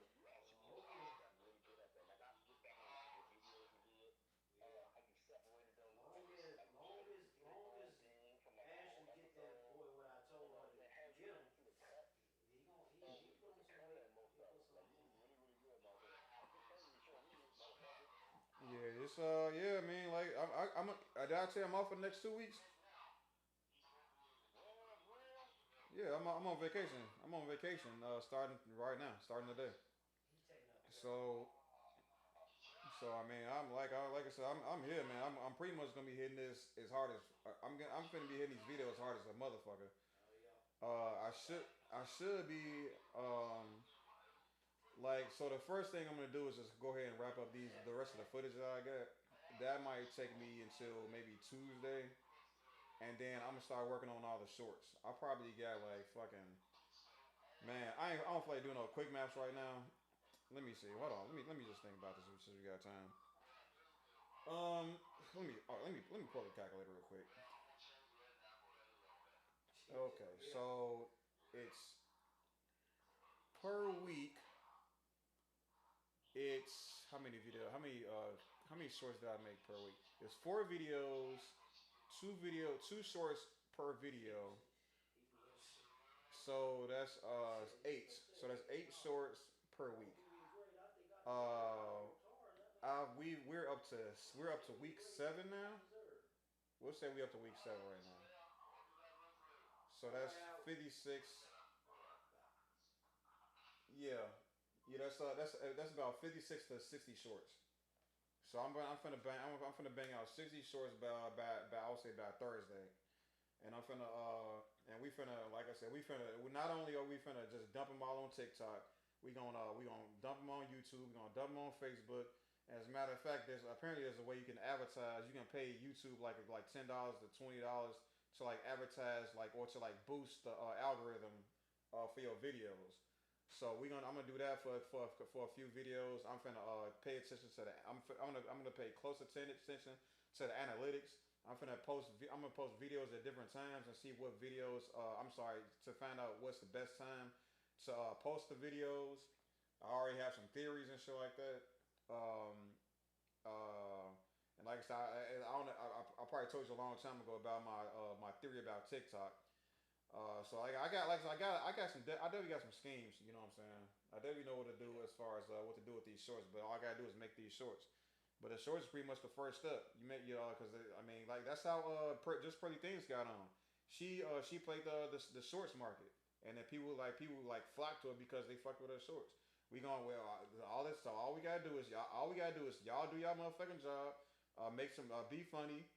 I'm making these shorts and then throw it out there. You know what I'm saying? And people gonna eat this shit up. I can already tell. Like every week somebody's saying some funny ass shit. Like it's literally just not stopping. You know what I'm saying? Hello? Yes, beautiful.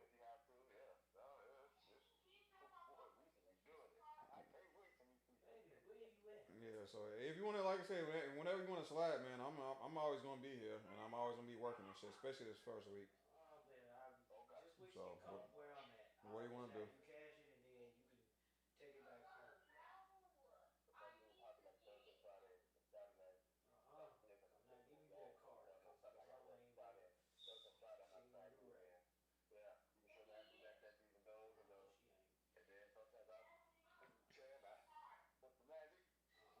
Yeah, it's it's really it's much easier than it seems, to be honest with you. Just like it ain't, how do I put this? If you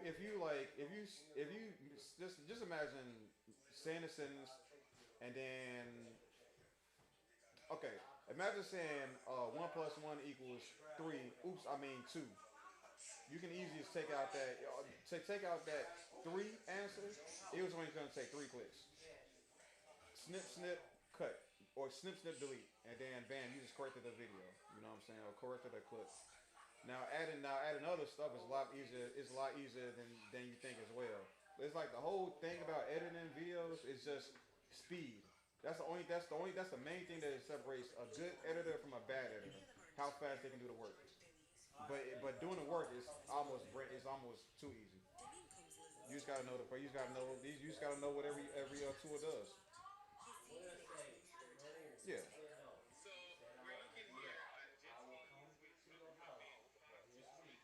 And Yeah, cash it. You cash it. yeah. I'm like I said, I'm also gonna dedicate this week to like really understanding like visual effects and stuff like that too. So I'm gonna my goal is to be as good as like the typical um like a music video or some shit like that. That's the level I want to be on.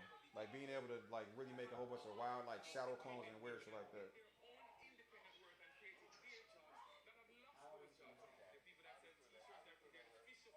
Yeah, I mean, like I said, like I said, slide through. I'll show you all that shit. It's not hard.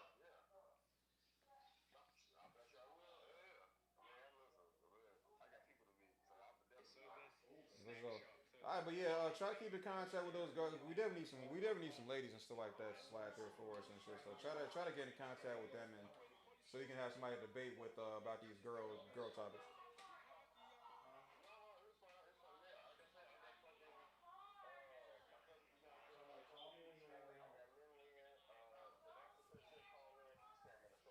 Okay.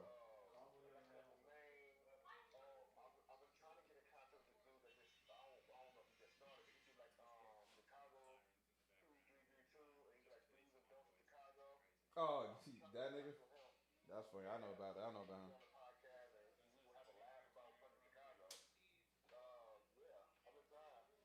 Okay.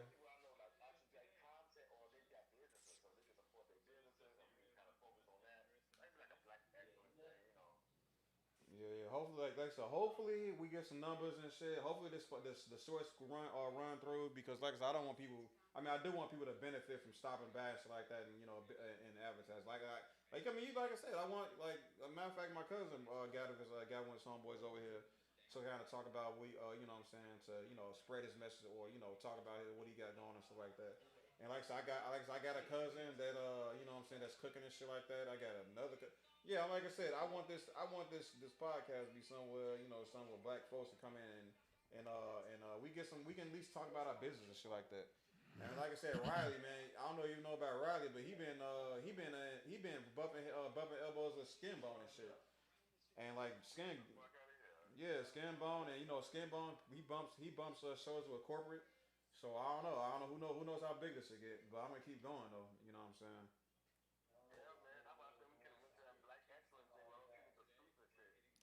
You know what I'm saying?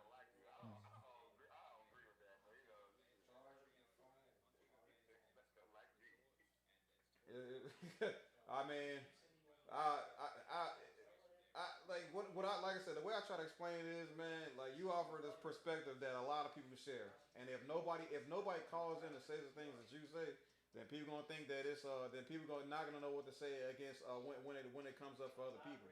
I mean, sometimes but to be fair, sometimes you be making points. You know what I'm saying? And I think black people should be aware of the other things you say. I mean, that's me being looking at it from a pragmatic standpoint. Obviously, I'm gonna disagree with a whole lot of shit you say. You know what I'm saying? But shit, if I lose the argument, I lose the argument. It's as simple as that. And then I have to go back and think of something else or adjust my stance. I mean, that's what this is supposed to be about. It's about us coming together and coming together with different ideas and shaking hands and meeting in the middle.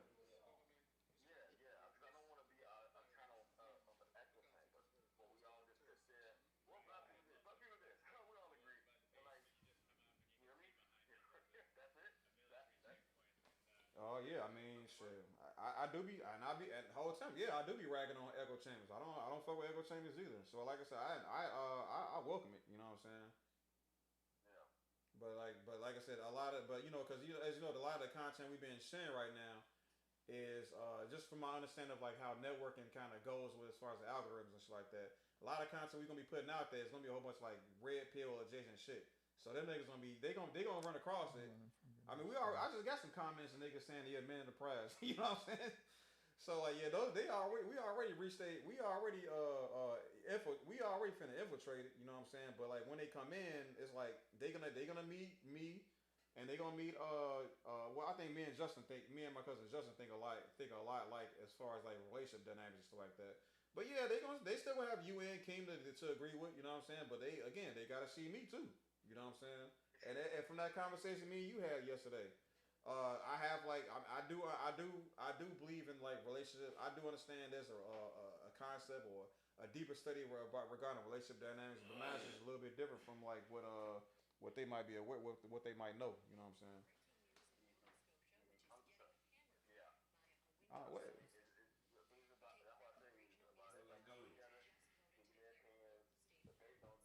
Steve. Yeah, that's the biggest thing. Don't hold no grudges. That's why. That's why I gotta tell everybody. Don't hold no grudges. Well, I introduced Steve, man. Oh, You hold know, on, Chief. Hold on. he looking at me crazy. This nigga, hold on. Hey, Kazi, I'm appreciate the call, man. I'm gonna call you back a little bit afterwards, though. I got like King finna get ready to come in. All right, bro. What you say, bro? I'm talking shit. Oh, you talking about the mannequin? Oh, that's Bob, man. Oh, Bob. Then I said Steve. Yeah, what you think so far, though? Shit, I like it, man. Yeah, man. It's funny because it got me kind of revved up to where I just wanted to start talking about the shit. Because I'm on the same, you know what I'm saying, like, say wave, you know, like we all, everybody we rock with, we on the same type of vibe, so we down there. So hearing dude like tweaking like that, you know what I'm saying? Yeah. I mean, and that was some on the phone too, and that's just what I'm saying. Like, It's a lot of people like that, though. yeah, it absolutely is. And go ahead. Oh no, I'm just saying, like, you know, ain't nobody like shit. We like at the end of the day, you subject to your own opinion. For sure. But my thing is, my thing is about opinions and shit like that, right? It's cool to respect each other's opinions, but opinions still need to be debated because we are still gonna have to come together and make decisions as a group. You're all right, and then we also have to find some sort of we got to put our egos aside and to be able to embrace each other's ideas and then find out and essentially debate it out as far as what's the prevailing idea. You know what I mean? And then we can keep our brotherhood and then still move towards progression. Because like I said, there's gonna be brothers that's like super duper anti like men and shit like that, and then there's gonna be like the flip side of men that think men are the prize and stuff like that. But we still gonna have to find like some sort of agreement. Yeah, we still gotta meet. We still gotta meet each other in the middle and still walk together as one. I mean, because it's not just religion was just the starting point. Like people couldn't agree on the same religion. Like Malcolm X said, we gotta put that shit aside and still walk together anyway. Man, it's. Still got fools going what's the solution to it?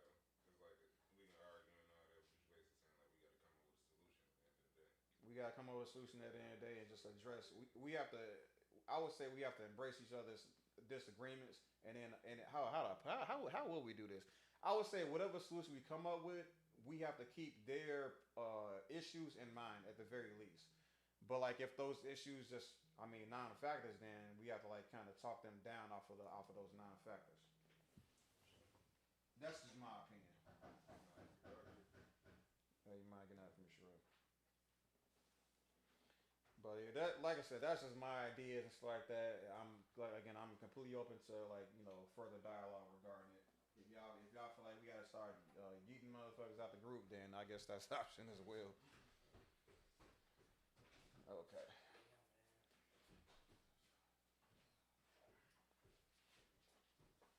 Y'all almost ready for another one? All right. So we gonna do this little yada thing. No, not this bitch ass. Well, make it funny for me, nigga.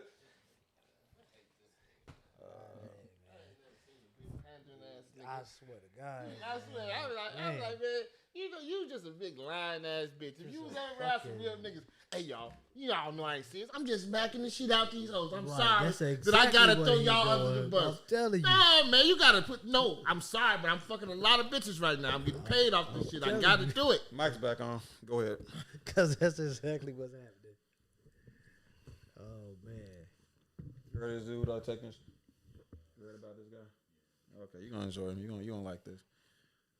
Okay, let me make sure everything's in place. I gotta find this one part real quick. I believe in you.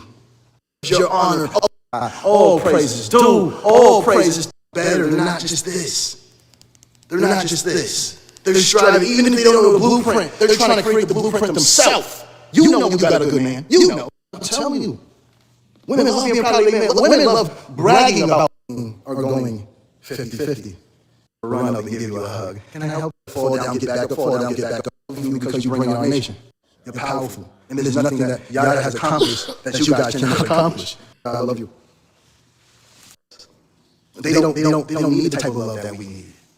That's why we're so perfect together. We are mental men. They are emotional beings. Not saying they're emotional in a toxic way, but for them to be nurturers the way they are when you become a dysfunctional one. So I just want you guys to know I love you. And then I want you guys to go right now, if you can, go to YouTube, follow our YouTube. It's Yada Awakening. Go to Yada Awakening. I'm finally on YouTube. I'm years. I'm trying to YouTube, follow our YouTube. Can do different new conversation working. I'm talking about, man, come on, stress high levels. Stress high, I love you. And there's no level that I've reached that you can't reach.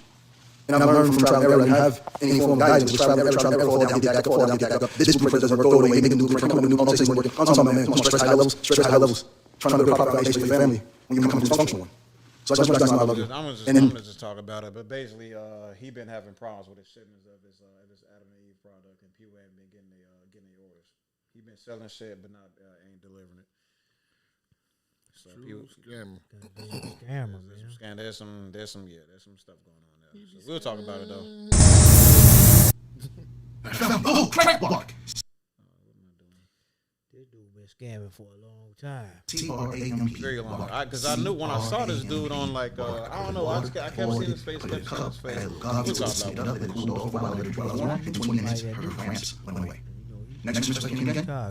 Moves. Like that in real life. Nah, man. You know, a nigga know a nigga. This that dude, like that for real, man. this dude had getting to money, G. I'm sorry, y'all. He getting money. Right. He had to pander to women and pump their heads up and put them on a thing, just so that he can get back to scamming. You know. I mean, that's really what this is taking these people out, motivational speakers. That's really what that shit is, and people pay. I found it. Oh, crack bark. CRAMP bark. CRAMP bark. I put it in water. I boiled it. I put it in a cup. Add a little coffee to it. Sweeten it up. Let it cool off. AMP herbs. All that shit is just motivational speaker shit, man. I found it. Oh, crack bark. CRAMP. I found it. Oh, crack bark. CRA roots and herbs, different plants. Hey, Brother Marcus. I found it. Oh, crack bark. Well, let me just make this timestamp real quick. Roots and herbs, There's a bad echo when you play in the video. It's a real bad echo. Who said that? Rob.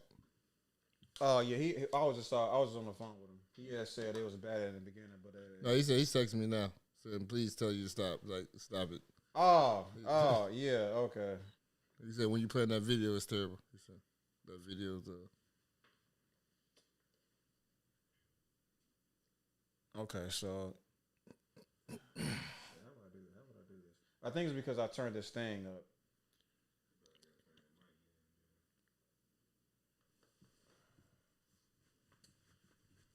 That might. I think he just caught. All right, text them back and ask them how they sound now. Because I think he just helped me figure something out. If you watch YouTube videos for at least 1 hour a week, you could be owed up to $1,000 a week in passive digital residuals. This is because a lot of people don't know that YouTube they don't. And now we got them and we can put them in to get some respect.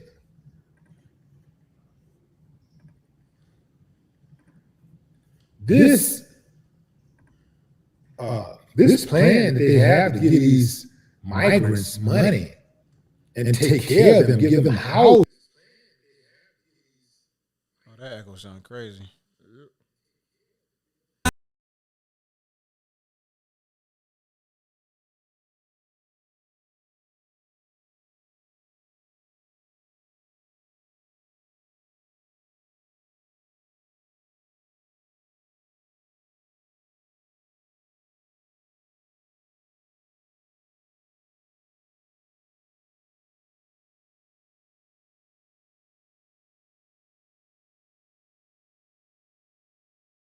Fucking this is copyrighted motherfucker. Is that going on? this is.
Y'all think? I want to play Vice City now.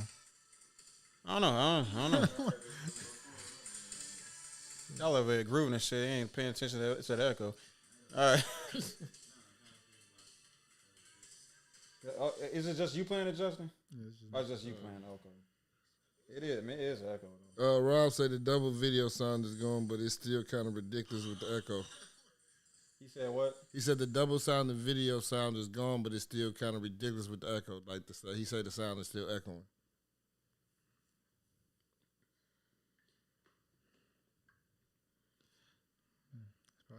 They probably ain't really picking up from the microphones. We say Kyle Reese. Oh.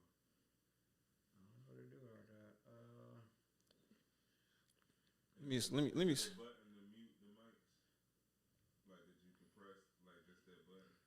While you playing the video, just mute them. Yeah, that may. This, I don't think it's. I don't think it's the microphones that's picking up the music.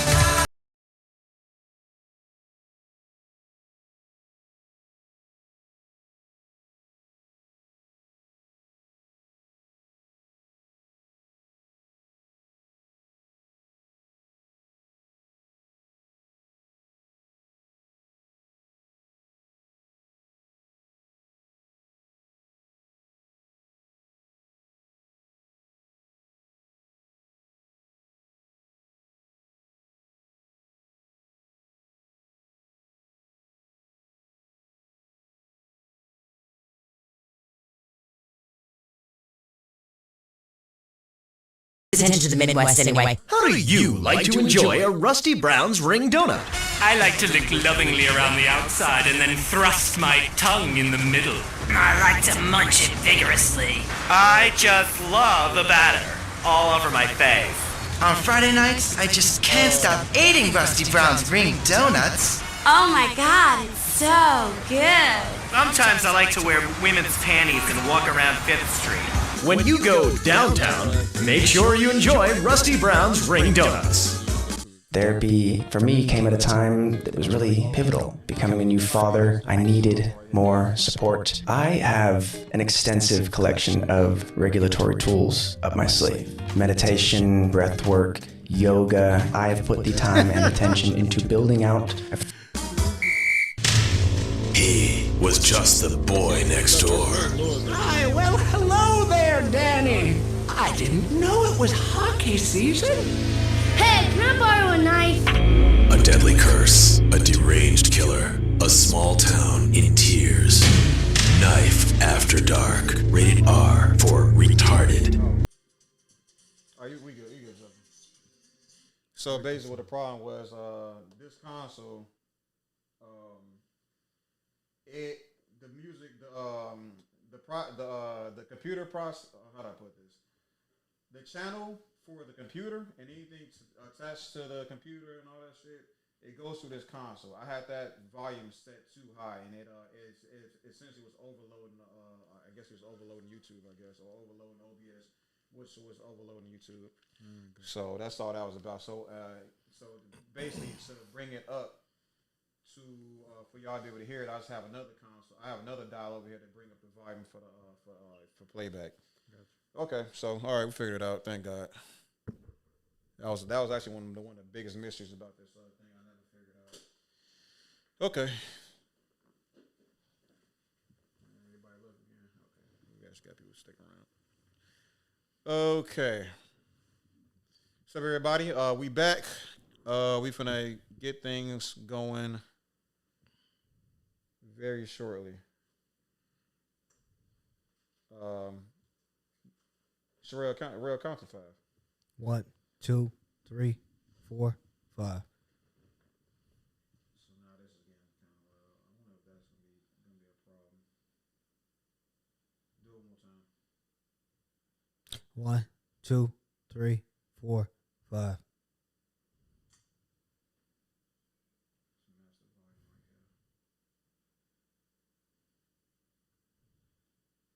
Do it again.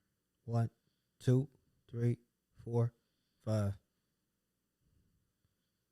I hope that won't be a problem because it's playing through that speaker. Yeah, that one the issue at first. It sounded like you just made a trade off. Okay, So if I turn it, so I got to keep this up. Okay, just let me know if it's. I'm gonna play this a little bit, and then we're gonna see if. I want to make sure if it's loud enough. Paste.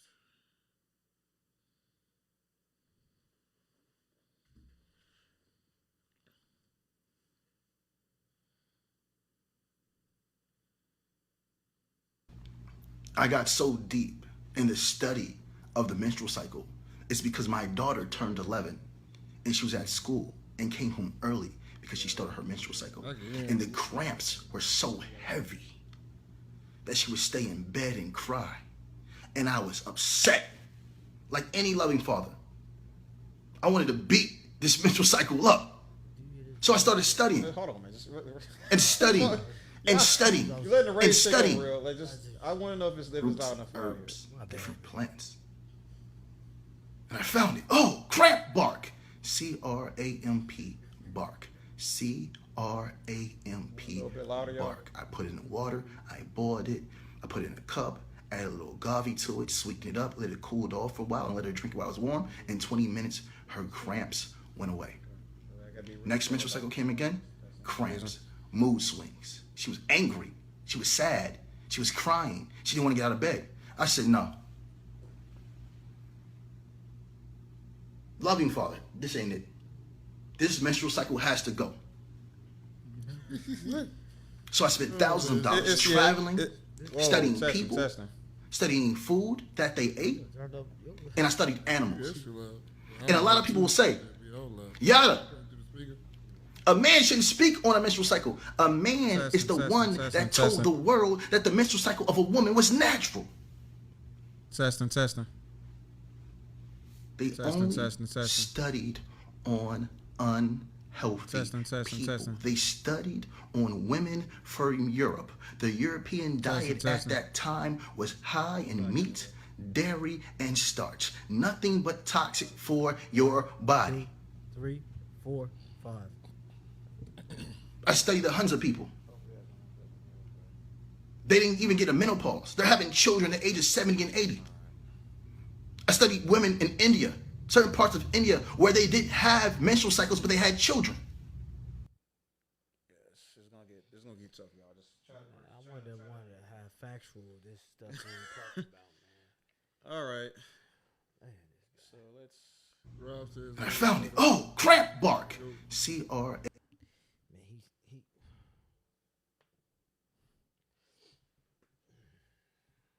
My bad, y'all. This is definitely like new territory for me about the audio. Okay. What's up, everybody? We are back, and we're gonna have a new video for well, at least a couple of videos I kind of want to show y'all today. There's a thing going on around YouTube Spaces, just generally social media. It's been going on for a really long time now. And I think this is something that's been negatively affecting the black community for quite a while, especially. And this isn't like a normal type of. This is like a normal type of scheme that we've normally seen from like traditional like snake oil salesmen or just like grifters or liars, anything like that. This is. Hold on, I gotta reset that. Okay. All right. Is it recording? Yeah, it's still going. Okay. What's up, everybody? This is Higher Thinking with the Chicago Black Delegation podcast, and today we got a very interesting set of videos to display for y'all, or to show y'all today and respond to or react to, and it's just but one example of this particular concept that's not particularly new. It's just somewhat new in a digital cyberspace format, and unfortunately, in my opinion, this has been negatively affecting Black Americans, especially economically, for a little bit too long. So this is going to be just the first of many videos that we'll call the snake oil saga, right? We're gonna be looking at a handful of I would call online or cyber snake oil salesman. And we're gonna make an attempt to take a look at this stuff, and put them through the ring, and then share our opinions regarding them. So on this first, episode, we're gonna look at this young brother that goes by the name of Yada. I don't know if y'all know too much about Yada. I'm gonna put up a picture right here, showing that it might ring a bell of who he used to be before he kind of made a bit of a resurgence after having all these conversations regarding 50-50 relationships. He was pretty much known as the Hotep God or the Hotep nigga that wore true religion clothes, but with a kufi on his head. Very peculiar combination of clothes, if you ask me, right? He's trying to find his identity. You know what I'm saying? And so I want to kind of go back and show what he used to be before he what he used to what he's talking about today and all that stuff. And what he's kind of talking about today, and we'll just play the video and you'll see what I'm talking about, right?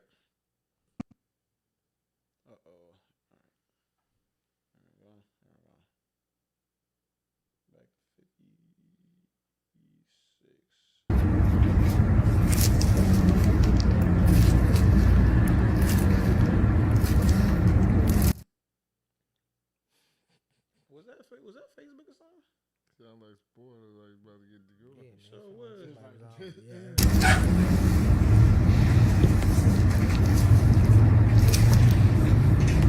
That noise. You see what's happening though, right? When I hit, we gonna just do it like this. I don't know what the fuck that is. It's like I would blow it up, and then all of a sudden the porn, the noise started happening. But then when I collapsed it back to this, it sounds normal.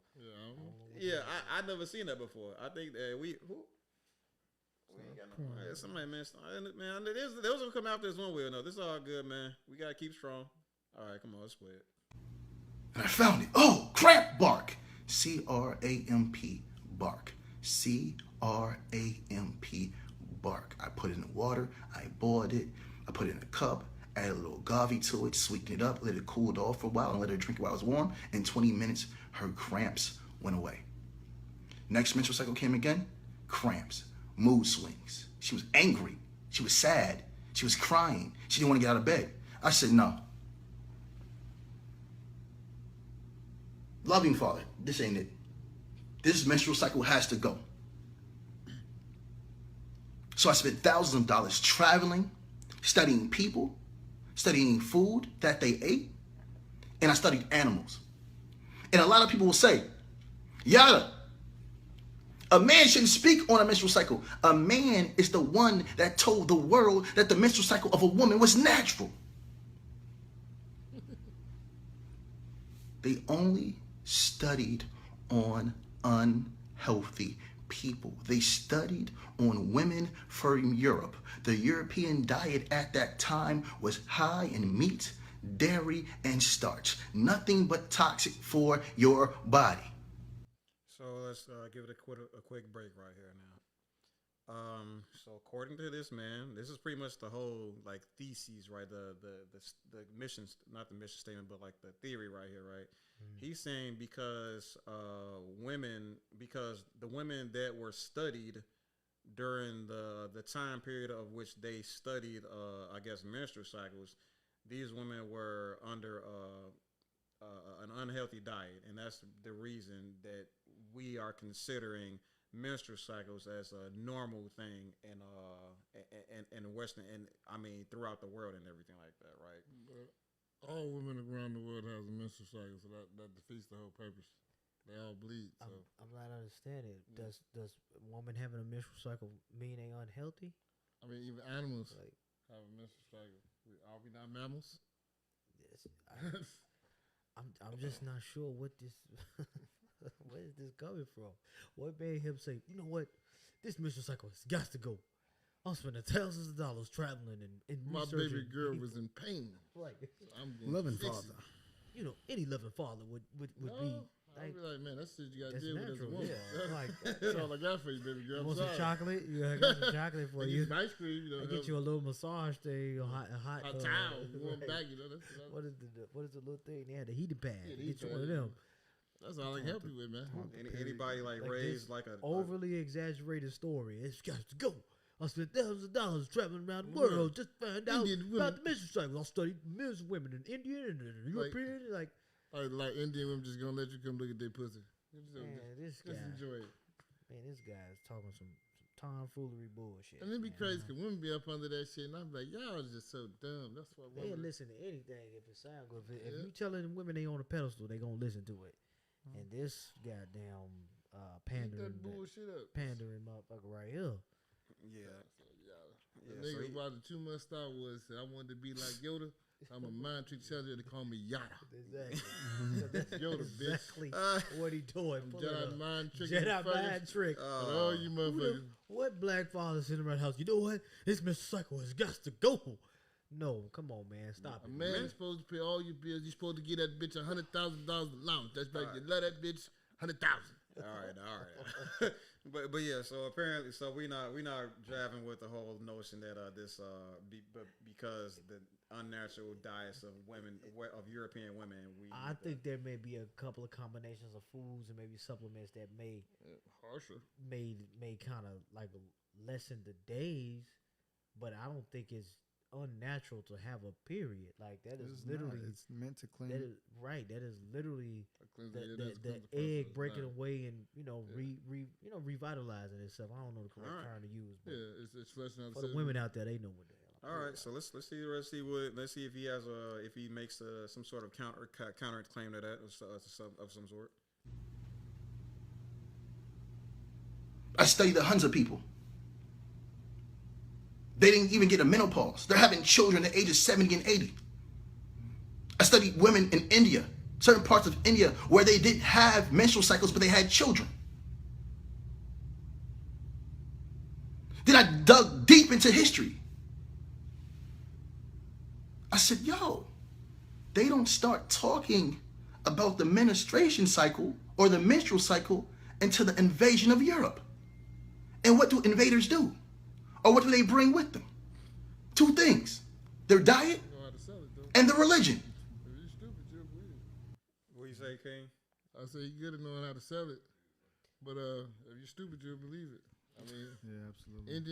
Indian women over here, they have menstrual cycles. Indian, I mean, they may have a less menstrual cycle. Maybe they just have different things. I learned that some women. Hold on. I don't want you to go on. I want you to understand what he actually said. What he said was he studied women. Yeah, I know. Okay, but you say but there's women here that have menstrual cycles. But the thing is, no, I'm saying from India, like Indian women, they come from over there. Depending on where he found them. I mean, bro. Basically, he studied them while they were in India under those diets. I mean, Indian people eat the same shit. They come over here eating that. They don't really eat the American type shit. They eat how they eat. You know what I'm saying? They don't really change their diet. They still eat how they fucking eat. I know a vegan woman right now that still comes on her menstrual. It's not the diet. It's just a natural. It's literally a natural thing. We are fucking mammals. All mammals and female mammals have a fucking menstrual cycles. That's just what it is. They literally have to shed their uterine lining. That's just cleaning them out. It's science. And he's literally going against the science, but it's all feminine fucking things, damn near. Mammal type. You said that's European science, bro. It's not. That's conspiracy theorists. Menstrual cycle is not natural. And for you to say my animal gets it, there's no recorded documents of any animal in the wild having menstrual cycles. Again, I repeat, there's no. How the fuck you gonna go up to an animal in the wild and say, let me see if you bleed? He's gonna fucking kill you. That's why we don't fucking do that, because we die. You know what I'm saying? If you go to a wild animal, you just know they're on their period. You bleed? Well, go up. You do it. Go here. It's in the wild for a reason. Go jump in the ocean to check this whale. Like, if this whale, I mean, you know what I'm saying? Like that's the only way a human. Eat your dumb ass. Fuck you doing? I'm hungry anyway. You stupid motherfucker. Fuck about your. That's the only way a human can. My man act like he done traveled the world. He done dove in the sea, went scuba diving, and took pictures of the whale. You really said, man, even my animal didn't get this. What you mean the animal been getting it? The animal, I swear to God, the animal's been dealing with this problem for thousands of years. Didn't wait for the white man to come change his diet. And the animal was like, I'm bleeding. I'm dying fucking with this nigga. It was those Europeans who did it. We had a great lineage, no minstrels before the white man came and found me in the pup. Like, No, we bleeding from the vagina. We don't Like know this. why. We don't know why. We having babies at 70 or 80 years old. Oh fuck, He bro. just said, man, the ladies was having babies Nah, at see, 70 that and 80 can, no, years but that old. can happen because of that too. That can be happening because of their diet. Some women at 80 here have babies. The likelihood of it is low. He probably found a fucking small village with like maybe 50 to 60 people, and he was like, "Wow, yes," because it's like 50, 60 people. They fuck the same 50, 60 people each fucking generation. They all fucking damn their cousins. Their bloodline is about the same. Ain't no difference. With us is we bleed with other people. We get their gene habits and they get ours to create something new. It can create something lesser. It can create something better. But that's how that shit go. He literally probably found a very small fucking village, and he's trying to get that small group of people and say everybody can be like them. No, because you don't know how they did it. You don't know how many hundreds of years of them fucking the same each other. All that takes hundreds of years of adaptation versus you just said, I'm just gonna stop eating this white man food and I'll stop eating in a couple months. That is a fast ass conclusion to when there's a whole lot of nuance to understand. Yeah. In the meats, in the starches, in dairy products. Dude, like, come on, man. And he's just trying to sell this, and uneducated people, they will love this shit. They be, oh yes, because he's doing the hand motions. I'm so tired of bleeding, girl. Yes, Let me go get speak, brother, speak. Let me go get this drink he talking about. I knew God didn't mean this for me. He just had the senora. Now watch as he get done saying all this bullshit. I have created a drink. Yep. I have created a potent herb that you can take. They gonna sell you. They This always is end con with man that. shit. All right. We're gonna make. God damn, y'all kill me, man. Oh, recorded documents of animals in the wild having menstruation, no cycles. Only animals that have become domesticated, zoos. He do look like Papoose. Yeah, he kind of Why he just do look like Papoose, cuz? I'm waiting on this nigga to just rap me the ABCs and shit, man. All right, come on. Or in your home, or should I say, for us, civilized. So they studied the body of an unhealthy person, spread their diet around, and said this is natural. You can't have a child without having a menstrual cycle. Is that true, family? Does anybody know anybody that had a child with no menstrual cycle? A woman is born with every age she'll ever need to recreate. You don't need a menstrual cycle to have an ovulation. But it's the lining, it removes it. Why is it removing it? It's toxified. All right. Any final thoughts about this specific video? I just want him to skip the part where he starts selling his product. I mean, he is gonna sell his product, but I mean, I really dislike this guy because people like him. He mislead people. I hate people that like to mislead people just to get a quick buck. I understand you're getting paid, but you're doing more harm than good. And please, people, stop listening to dumb people named Yoda because he wanted to be Yoda. Because he wanted to be Yoda. And let me say, appearances mean everything when you get to talking like you just read a medical dictionary and you put up a bunch of random medical terms behind you on a whiteboard.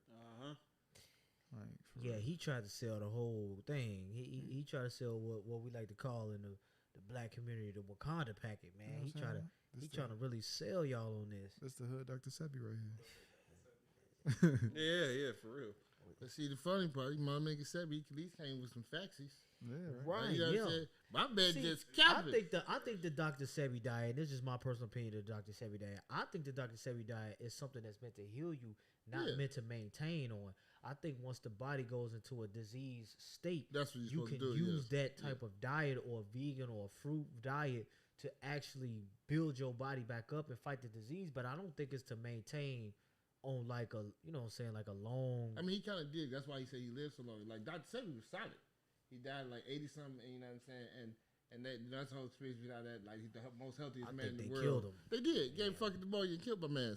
And he was giving out too much knowledge and wisdom. You know what I'm saying? I just personally don't like the way vegans look. They look too skinny to me. That's just my thing. I don't like the way they look. No, some vegans say they bodybuilders and stuff. I'm sorry, man. If I gotta consume a whole bunch of soy, we can eat the fish. No, you eat vegan. You can't eat fish. No, fuck that. That's what you call pescatarian. Well, that's pescatarian right there. I'm eating fish. I gotta get some type of meat in my life. They can't consume no animal product at all. Not even a damn egg. And then the chicken is just too amazing to let go. That's like greatest God creation. Oh, no. Yeah, I'm sorry. The chicken is too amazing. Now, they just fucking up the chicken, but a natural chicken is amazing. You know what I'm saying? It's just fucking amazing. I don't know what they got out here now. Yeah, but outside of that, you know what I'm saying? Laboratory chicken. Now, everything else, I understand. You need to leave that shit, let that shit go, but and you can't let the chicken go, man. All right. So we're gonna go through this one. This one, it's not gonna be as long. I don't think. Not gonna be as long. Probably about 5 minutes. This the video made me want to choke this motherfucker. Right So he appears on a podcast called Hardly Initiated. These are a bunch of traditional lifestyle brothers that they speak to a lot of different type of people. They spoke to Lamar. They spoke to quite a few different people. No big feelings about them. They make some points here, but I do disagree with a lot of things that they say. But shout outs to them anyway, especially for providing these conversations. Right, you finna say something? Polarizing. No, I'm saying I like the outfit he got on. I like that. Oh yeah, because guess how much money it costs. All right. I'm sure at the expense of a lot of women. Yep, a lot of cotton. Because ain't no men hardly buying them product. No, you got that right. So let's check it out. Make sure this. If I find dudes into this nonsense, it's gonna be amazing. Right. Yes. Can I get a hot meal? Come on, brothers. So let me ask you this, because just to bring clarity to the conversation, I want to understand, because when the brothers that's 50-50, and I want to bring, because I don't think people understand what that really means if you're new to the conversation. These are brothers who have pretty much taken a pact to say that for the entire duration of their relationship, not a moment or phase. And I think that's the biggest, that's the key piece of information. The entire duration of this relationship from start to finish will be us splitting these bills, right? Because I think it's a good argument. What the brother that might have got married at 21 years old, first of all, at 21 as a man, we still finding ourselves, our identity, our purpose, and we definitely found the paper. But the only reason because we weren't properly groomed. When you start going to these foreign countries, they're being taught to be husbands and wives at very young ages. We're not looking for husbands and wives in America. We're looking for someone to help us do our jobs. That's why men say, hey man, 50-50, she's my helpmate. A woman helping you do something and a woman doing half of your job is two different things. And this is what they're not understanding. Their women aren't helping them. Their women are doing their job. Y'all women do y'all job. Nah, man. I should tell them she can't do it. Keep them on doing half of the job. The problem is bills are not just half of life. So that's people fail to realize that's just a part of it. That's not even half. It's a whole other half of other shit you got to deal with. But people they just stuck on the money concept. You know what I'm starting to see? That to me, and some people may disagree, but this to me says that you want your woman to have a scarcity mindset, because by her essentially helping out with bills, you making it seem like she's not gonna never get another dollar. Like, people got to stop putting so much value into money, man, and put more value into relationships, coming together, being a team. If I'm a man that's trying to build myself up and save money and do things with my money, and my woman just sitting there spending her money on anything, how am I gonna ever be able to get up in life? I'm gonna always stay down because I'm trying to do more than I can afford to do financially. If a woman comes into my life, she is there to be a partner. She is there to help us both grow as a team, not to sit and watch me just pay all the bills and struggle and have a hard time and be like, well, you know what, I'm gonna take all my money and I'm gonna spend it on what I want to spend it on. You help me get to the point that I need to get to, and then you can sit back and enjoy the fruits of the labor. Then I won't require you to work then. You know what I'm saying? Yes, sir. What's your thoughts on the 50-50s, Jay? Man, I feel like life itself is a struggle, man. Like, we all just got to do our part. You know what I'm saying? Like, we had talked about that before, and I feel like instead of like 50-50, it should be 100-100 in a relationship. You know what I'm saying? Like everybody doing their most. You know what I'm saying? Like he says the difference between was it 50-50 with your woman and then her doing half your job. You know what I'm saying? Like men shouldn't ever slack on their job. Like what's their responsibility? Is their responsibility. Don't put it off on your woman to have her do it.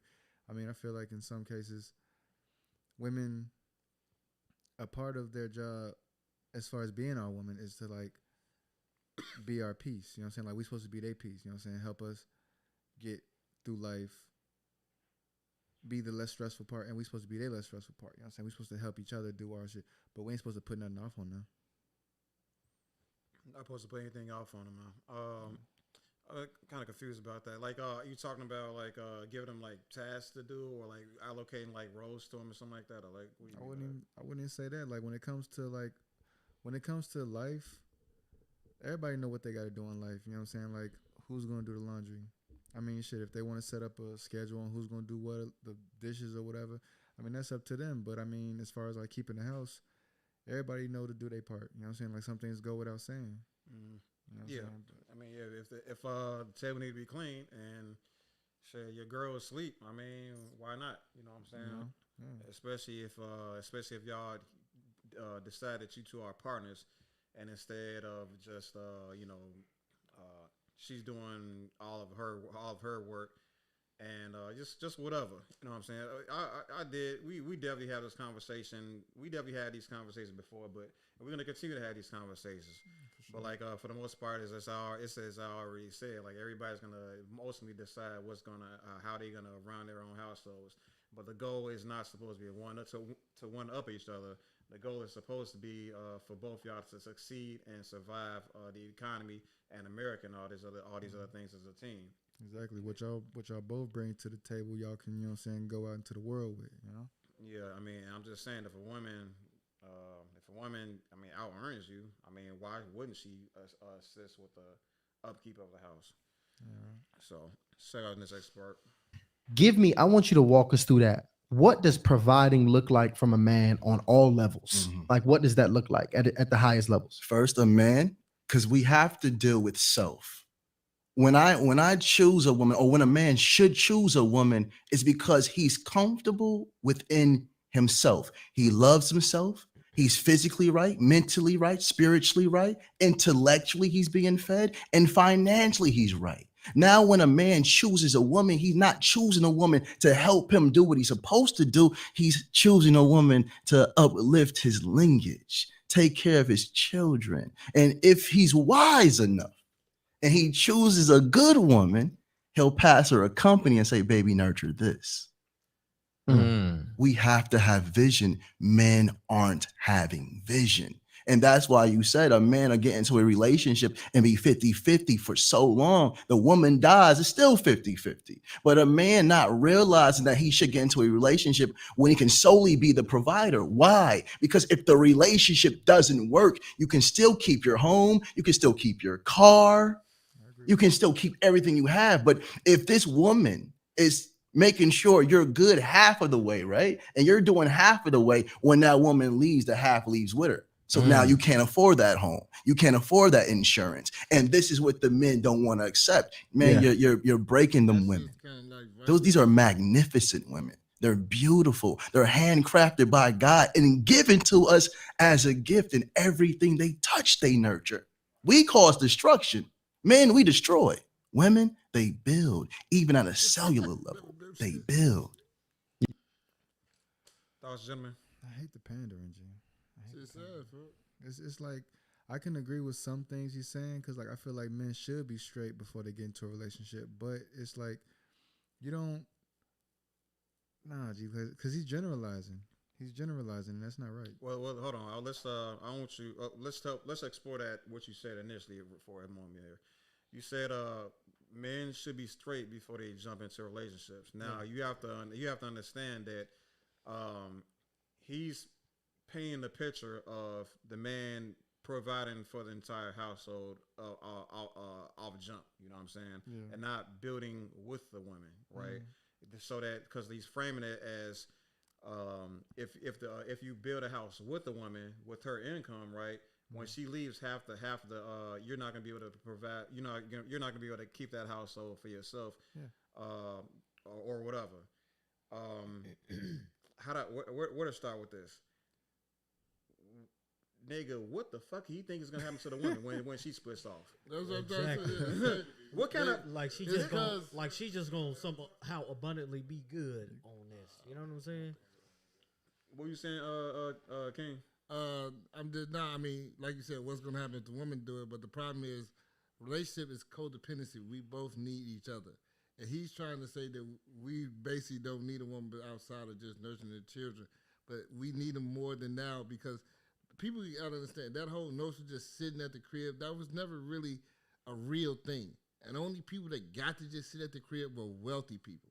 Poor people did not just get to sit at the fucking crib. That's true. So poor women that had to sit at the crib and their man went out to work, they did a lot of shit at the house that a lot of women don't do today. And they ain't don't willing do to it. do. Like when they talk about this whole thing, work used to just go out and hunt. That was a man's job. He had to go out and go kill shit. That was his job. He brings it back to you. You had to know how to gut it, clean it, skin it, and cook it. These bitches don't know how to do that. That's hard work. They would say, no, that's a man's job. You got to gut it, cook it, and clean it because it's not prepped and already packaged for you. Everybody had different types of jobs in different periods. And this time and day, their job is different. We need you to work. And women fought to fucking work. Now they're crying about not working because that means they just want to go like, I believe that's a little bit better than that. I want to be lazy.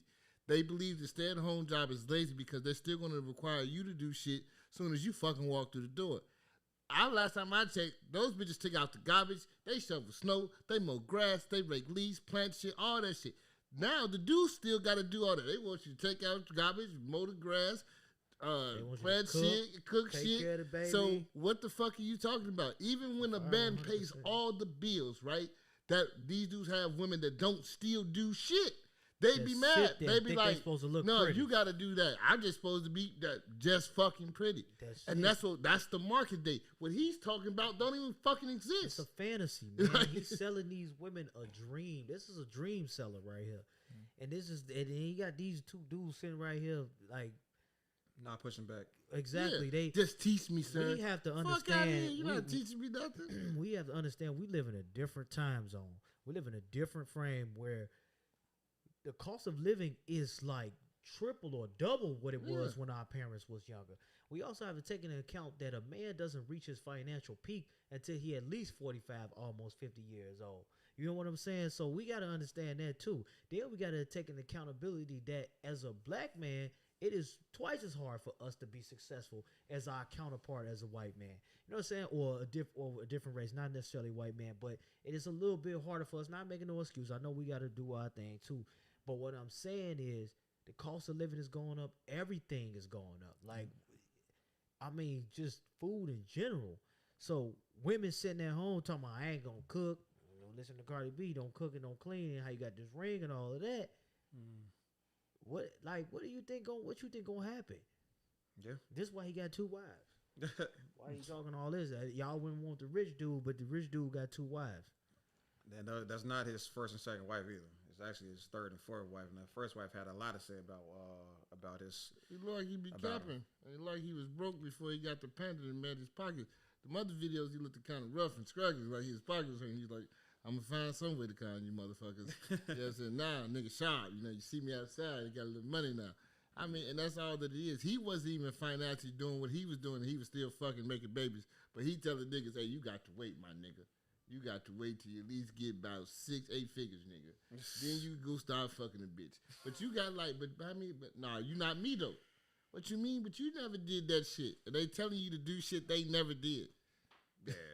Yeah. Like I said, talk about waiting to get a relationship. Niggas be getting relationships since they was 10. Fuck you talking. I was broke then. What you talking about? I have $1. I just had to link, nigga. Words.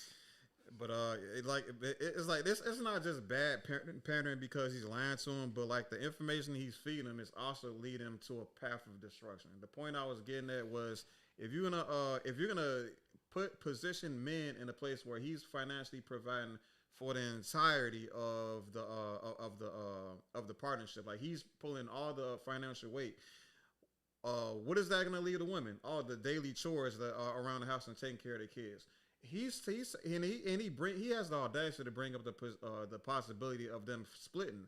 He says that, hey, brother, when that woman leaves, she's gonna take her wealth with her. She's gonna take her money with her, and then what are you gonna be left with? Half a house. That's not a problem. You're gonna lose your house because she leaves. You gotta have your money together before she gets there.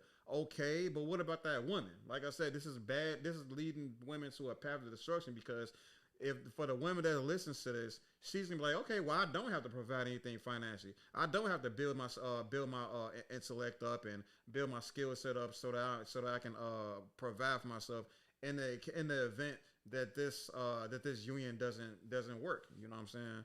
So I mean, hello, you know what I'm saying? For the women that's listening to this shit, do you not realize that when shit hits the fan, that's gonna be you getting kicked out that house?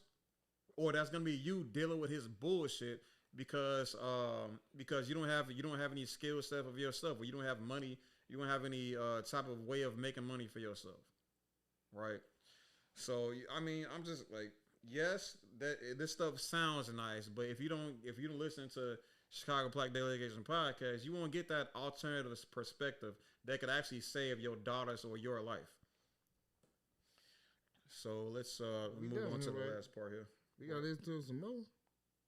You gotta listen to this nigga some more. I'm sorry, man. It's gonna pay off, man. I promise. No, I really dislike this guy. 3740. This dude got to be the drifter of the goddamn decade. Him and I hate to say it, Dr. Umar Johnson. All right. So this last part. I really had faith in that guy. I did too. He let me down. I was like, he's a big talking nigga. Only, right? Right. Which relationship structure do you subscribe to? 50-50 forever, 50-50 until 100% for man, or it's based on income? So this is the thing. We got 50-50 until 100% for man at 53%. So it looks like men and women voted on this poll now. It looks like a little bit over half the people are like, look, let's do 50-50 until you in a position to work it out and take care of everything on your own. That's my point right there. I mean, that's acceptable if that's what you want to do. But if it don't happen, bitch, you can't change up on me. That's right. You better ride with me till the wheels fall off. It's speaking from a place that's like, look, my goal is to take care of everything, but what the hell is my wife gonna be doing? So I want to ask you this, because I think people are confused by this. What does a full-time wife who is not responsible for any of the finances, what does that look like? Okay. What does work look like for her? we have to understand that family, the dynamic is the first business. Period. It's the first business. If a person is not successful with the family structure, he will not be successful in life with anything. I don't care. 1 second though. I don't care. That doesn't He make won't no be. sense because we have like a lot of successful people with a fucked up family structure. That dictates on the person. That's just the person. That the likelihood of you being successful with a better family structure, that heightens. That is true. Then you also have the people that has a great family and they fucking lazy bums and not successful. It's subjective at best. And he's just trying to generalize that the family structure just dictates success. It doesn't. The person does. You know, but I agree. Right.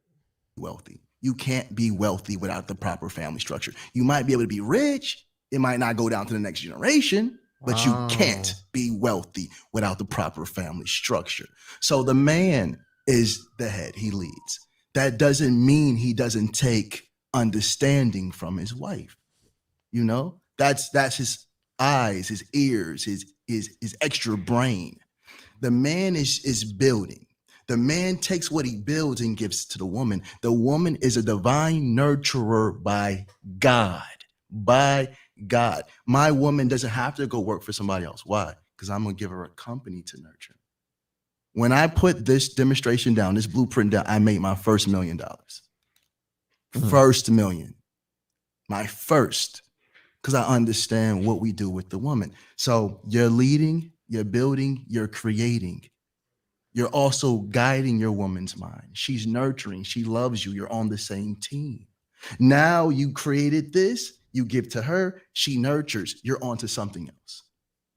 If you're doing everything by yourself, if you're waking up and just going to work, and you're waking up and you're going to work, and she's waking up and she's going to work, no one's going to win. I've never seen two people working jobs they can't stand become wealthy. Never. They've been stuck in poverty the whole time. Yeah. The whole time. Why? Because the blueprint is messed up, brother. We think that we as men, we believe that we need a woman to help us provide. God didn't give that woman to us for that. And that's why we're stuck the way we are. We can't elevate because we don't understand what she's used for. The woman is a magic wand, brother. The woman is truly a gift from God. She's a divine nurturer, but the stuff we give her to nurture is stress. We give her depression to nurture. We give her attitudes to nurture. And then we get mad when she's in a state of chaos and disrespecting us because we gave her all these things to nurture. Give her something great to nurture. Don't have her on the field. She's going to be tired. Now she can't even nurture and take care of you. We got it. We have to get right, man. Okay. We're giving our girls the wrong things to nurture. We have to give them businesses to nurture, apparently. And I think the first thing you kind of start off by saying was the family dynamic with it being in disarray can make you rich at best, but it won't make you wealthy. How does that work? Man, this guy. You know one thing, I really hate a one-up ass nigga. I hate a nigga who gets something and then turn around and look down on other people for not having what he has. He's really like that. Like, he's like, I got this and you get this, but if you can't get this, then obviously you're not a man. I don't like his approach, his dynamic on this. He's going to separate a lot of people with this kind of ideology. Man, can we say this? Can we be honest? I love being honest. Is every man going to be able to make six figures? No. No, right? So at some point, we're going to have to either live below our means, probably in poverty, or we're going to have that 50-50 dynamic so we can live comfortable. This ideology just don't make sense. Every man is not about to go out here and just get it like that. It's just not going to happen. It's going to lead to a whole lot of single women. Very lot, and they're gonna have this. They're gonna have this little short, weird, black motherfucker right here to thank for it. That's why they call it Yada. That's why I don't. You can't have microphone, bro. So yeah. I mean, and with that, what I just said about a lot of, I mean, some people viewing may not understand that. They say, well, how come a man can't just work harder and all that? No. There's a concept of too many Indians, too many chiefs, not enough Indians. There's not enough resources to go around for every black man to be to make $100K or provide for an entire household, provide for kids and all other stuff. It's only, only top 5% of black men is making 100,000. You know what I'm saying? And to pigeonhole black women to only go after that 5% when they outnumber us off already. In America, I think it's 2-1. It's like 4. Is it 4 now? Yeah, it's a lot. Man, it's already difficult for black women to find at least a black male. But like, even if they expand the options to any race of man, it's still only top 10% of men in general in America in general is making over $100,000. You know what I'm saying? And $100,000 is probably not even enough to provide for too many. The average man in America is making like 53. Exactly. So like, we have to consider the economic foundation or the economics of America before we start pigeonholing black or women in general. But we talking about black women here, right? To dating men that can provide for not just themselves but their entire families. And it's instilling this sort of mentality without talking about those numbers, right? Is going to lead these women to think these men are underperforming or there's something wrong with them. To the point of them not being essentially how would I put this, meeting the demand of women to for them to for these women to flock to. And again, if when we have these discussions without again discussing those numbers, these women are going to be left dry and homeless and confused as to why they can't find a man that can provide for them.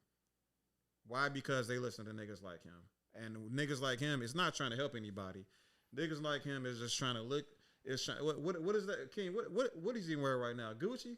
Burberry. Burberry. I'm sorry. He's busy wearing Burberry and other nice and traveling the world and providing for his 2 wives off of y'all fucking money, right? Man, any closing statements about this video before I move on to the last part? There's another part? Yes, man. He said he tried to insult this nigga. Yeah, man. Anyway, let me ask one question. I want to ask one question though. He talking about some. He got some good points on some stuff, right? But how much is this stuff is actually making men better or making things worse, more divisive? You know what I'm saying? Yeah. How much is this shit? How much of this bullshit is really helping, or is it helping, or is it making us just more divisive? It's more divisive. It's not helping nobody but him. Absolutely. Right. You got Burberry on. Yeah, because his intentions is just to make bread, not to unify people. If you want to unify people, you have to help people find compromises between each other. That's how you unify people, and that's what we're about on the podcast. So his next part is trial and error for me. Insanely brief. All it is, because I know King finna bust me upside the head. All it is him proper showing us, and you're becoming prove me wrong. You're hindering your no, because if they you want to neglect it. This is just one section of this temper man. First last days. Enough for you. One of those nurses of y'all got money for a hotel. And I'm a hotep, even though I'm rocking some Chicago memorabilia. We appreciate that here, but this is what that all that right there, that's pander money. He didn't lift the finger up to make that bread. He copied some of the blueprint of Dr. Sebi, created his own little cockamamie bullshit narrative, and here he is, a fucking multimillionaire, off of black people's, off of pandering to, not even beyond pandering to stupidity, off of the, I hate to say it, but like farming the stupidity of black people. I'm sorry, why you put that word in my head, man? Farming the ignorance of black people. It's the stupidity. Ignorance, man. God damn it. The vulnerable people, the vulnerable, insecure people. So yeah, like, bro, the lazy ones that don't want to go out and do the work of healing themselves and figuring out their own. Yeah, for real. They won't listen to this. For real.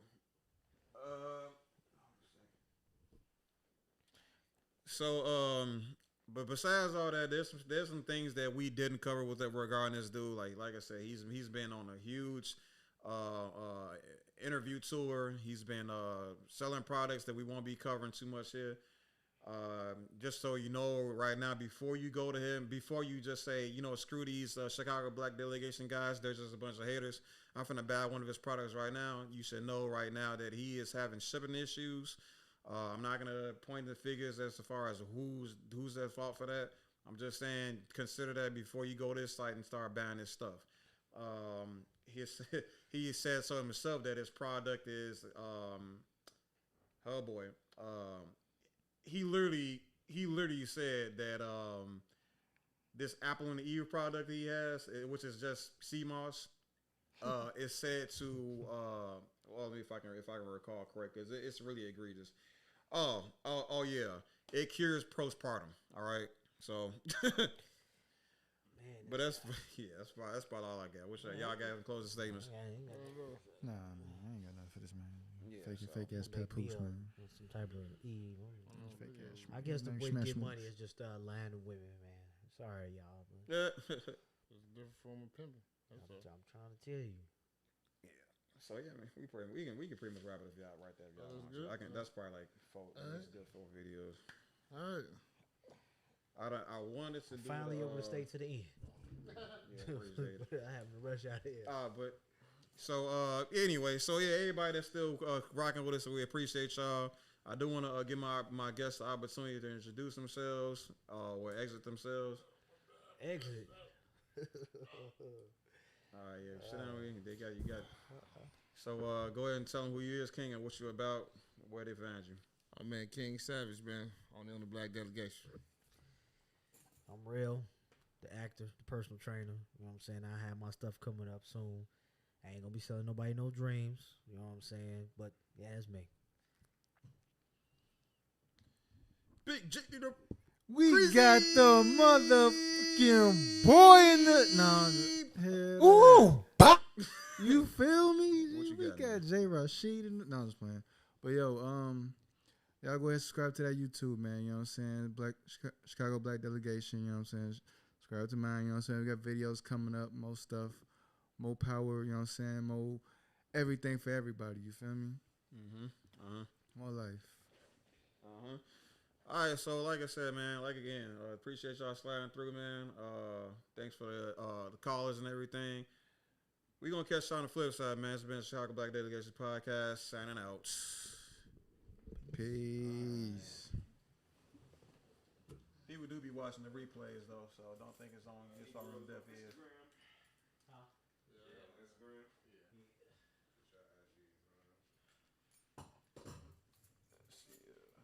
We try not to do it, make it that long. This did kind of go a little long, but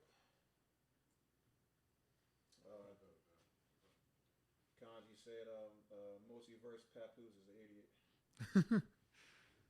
It's evil Papoose.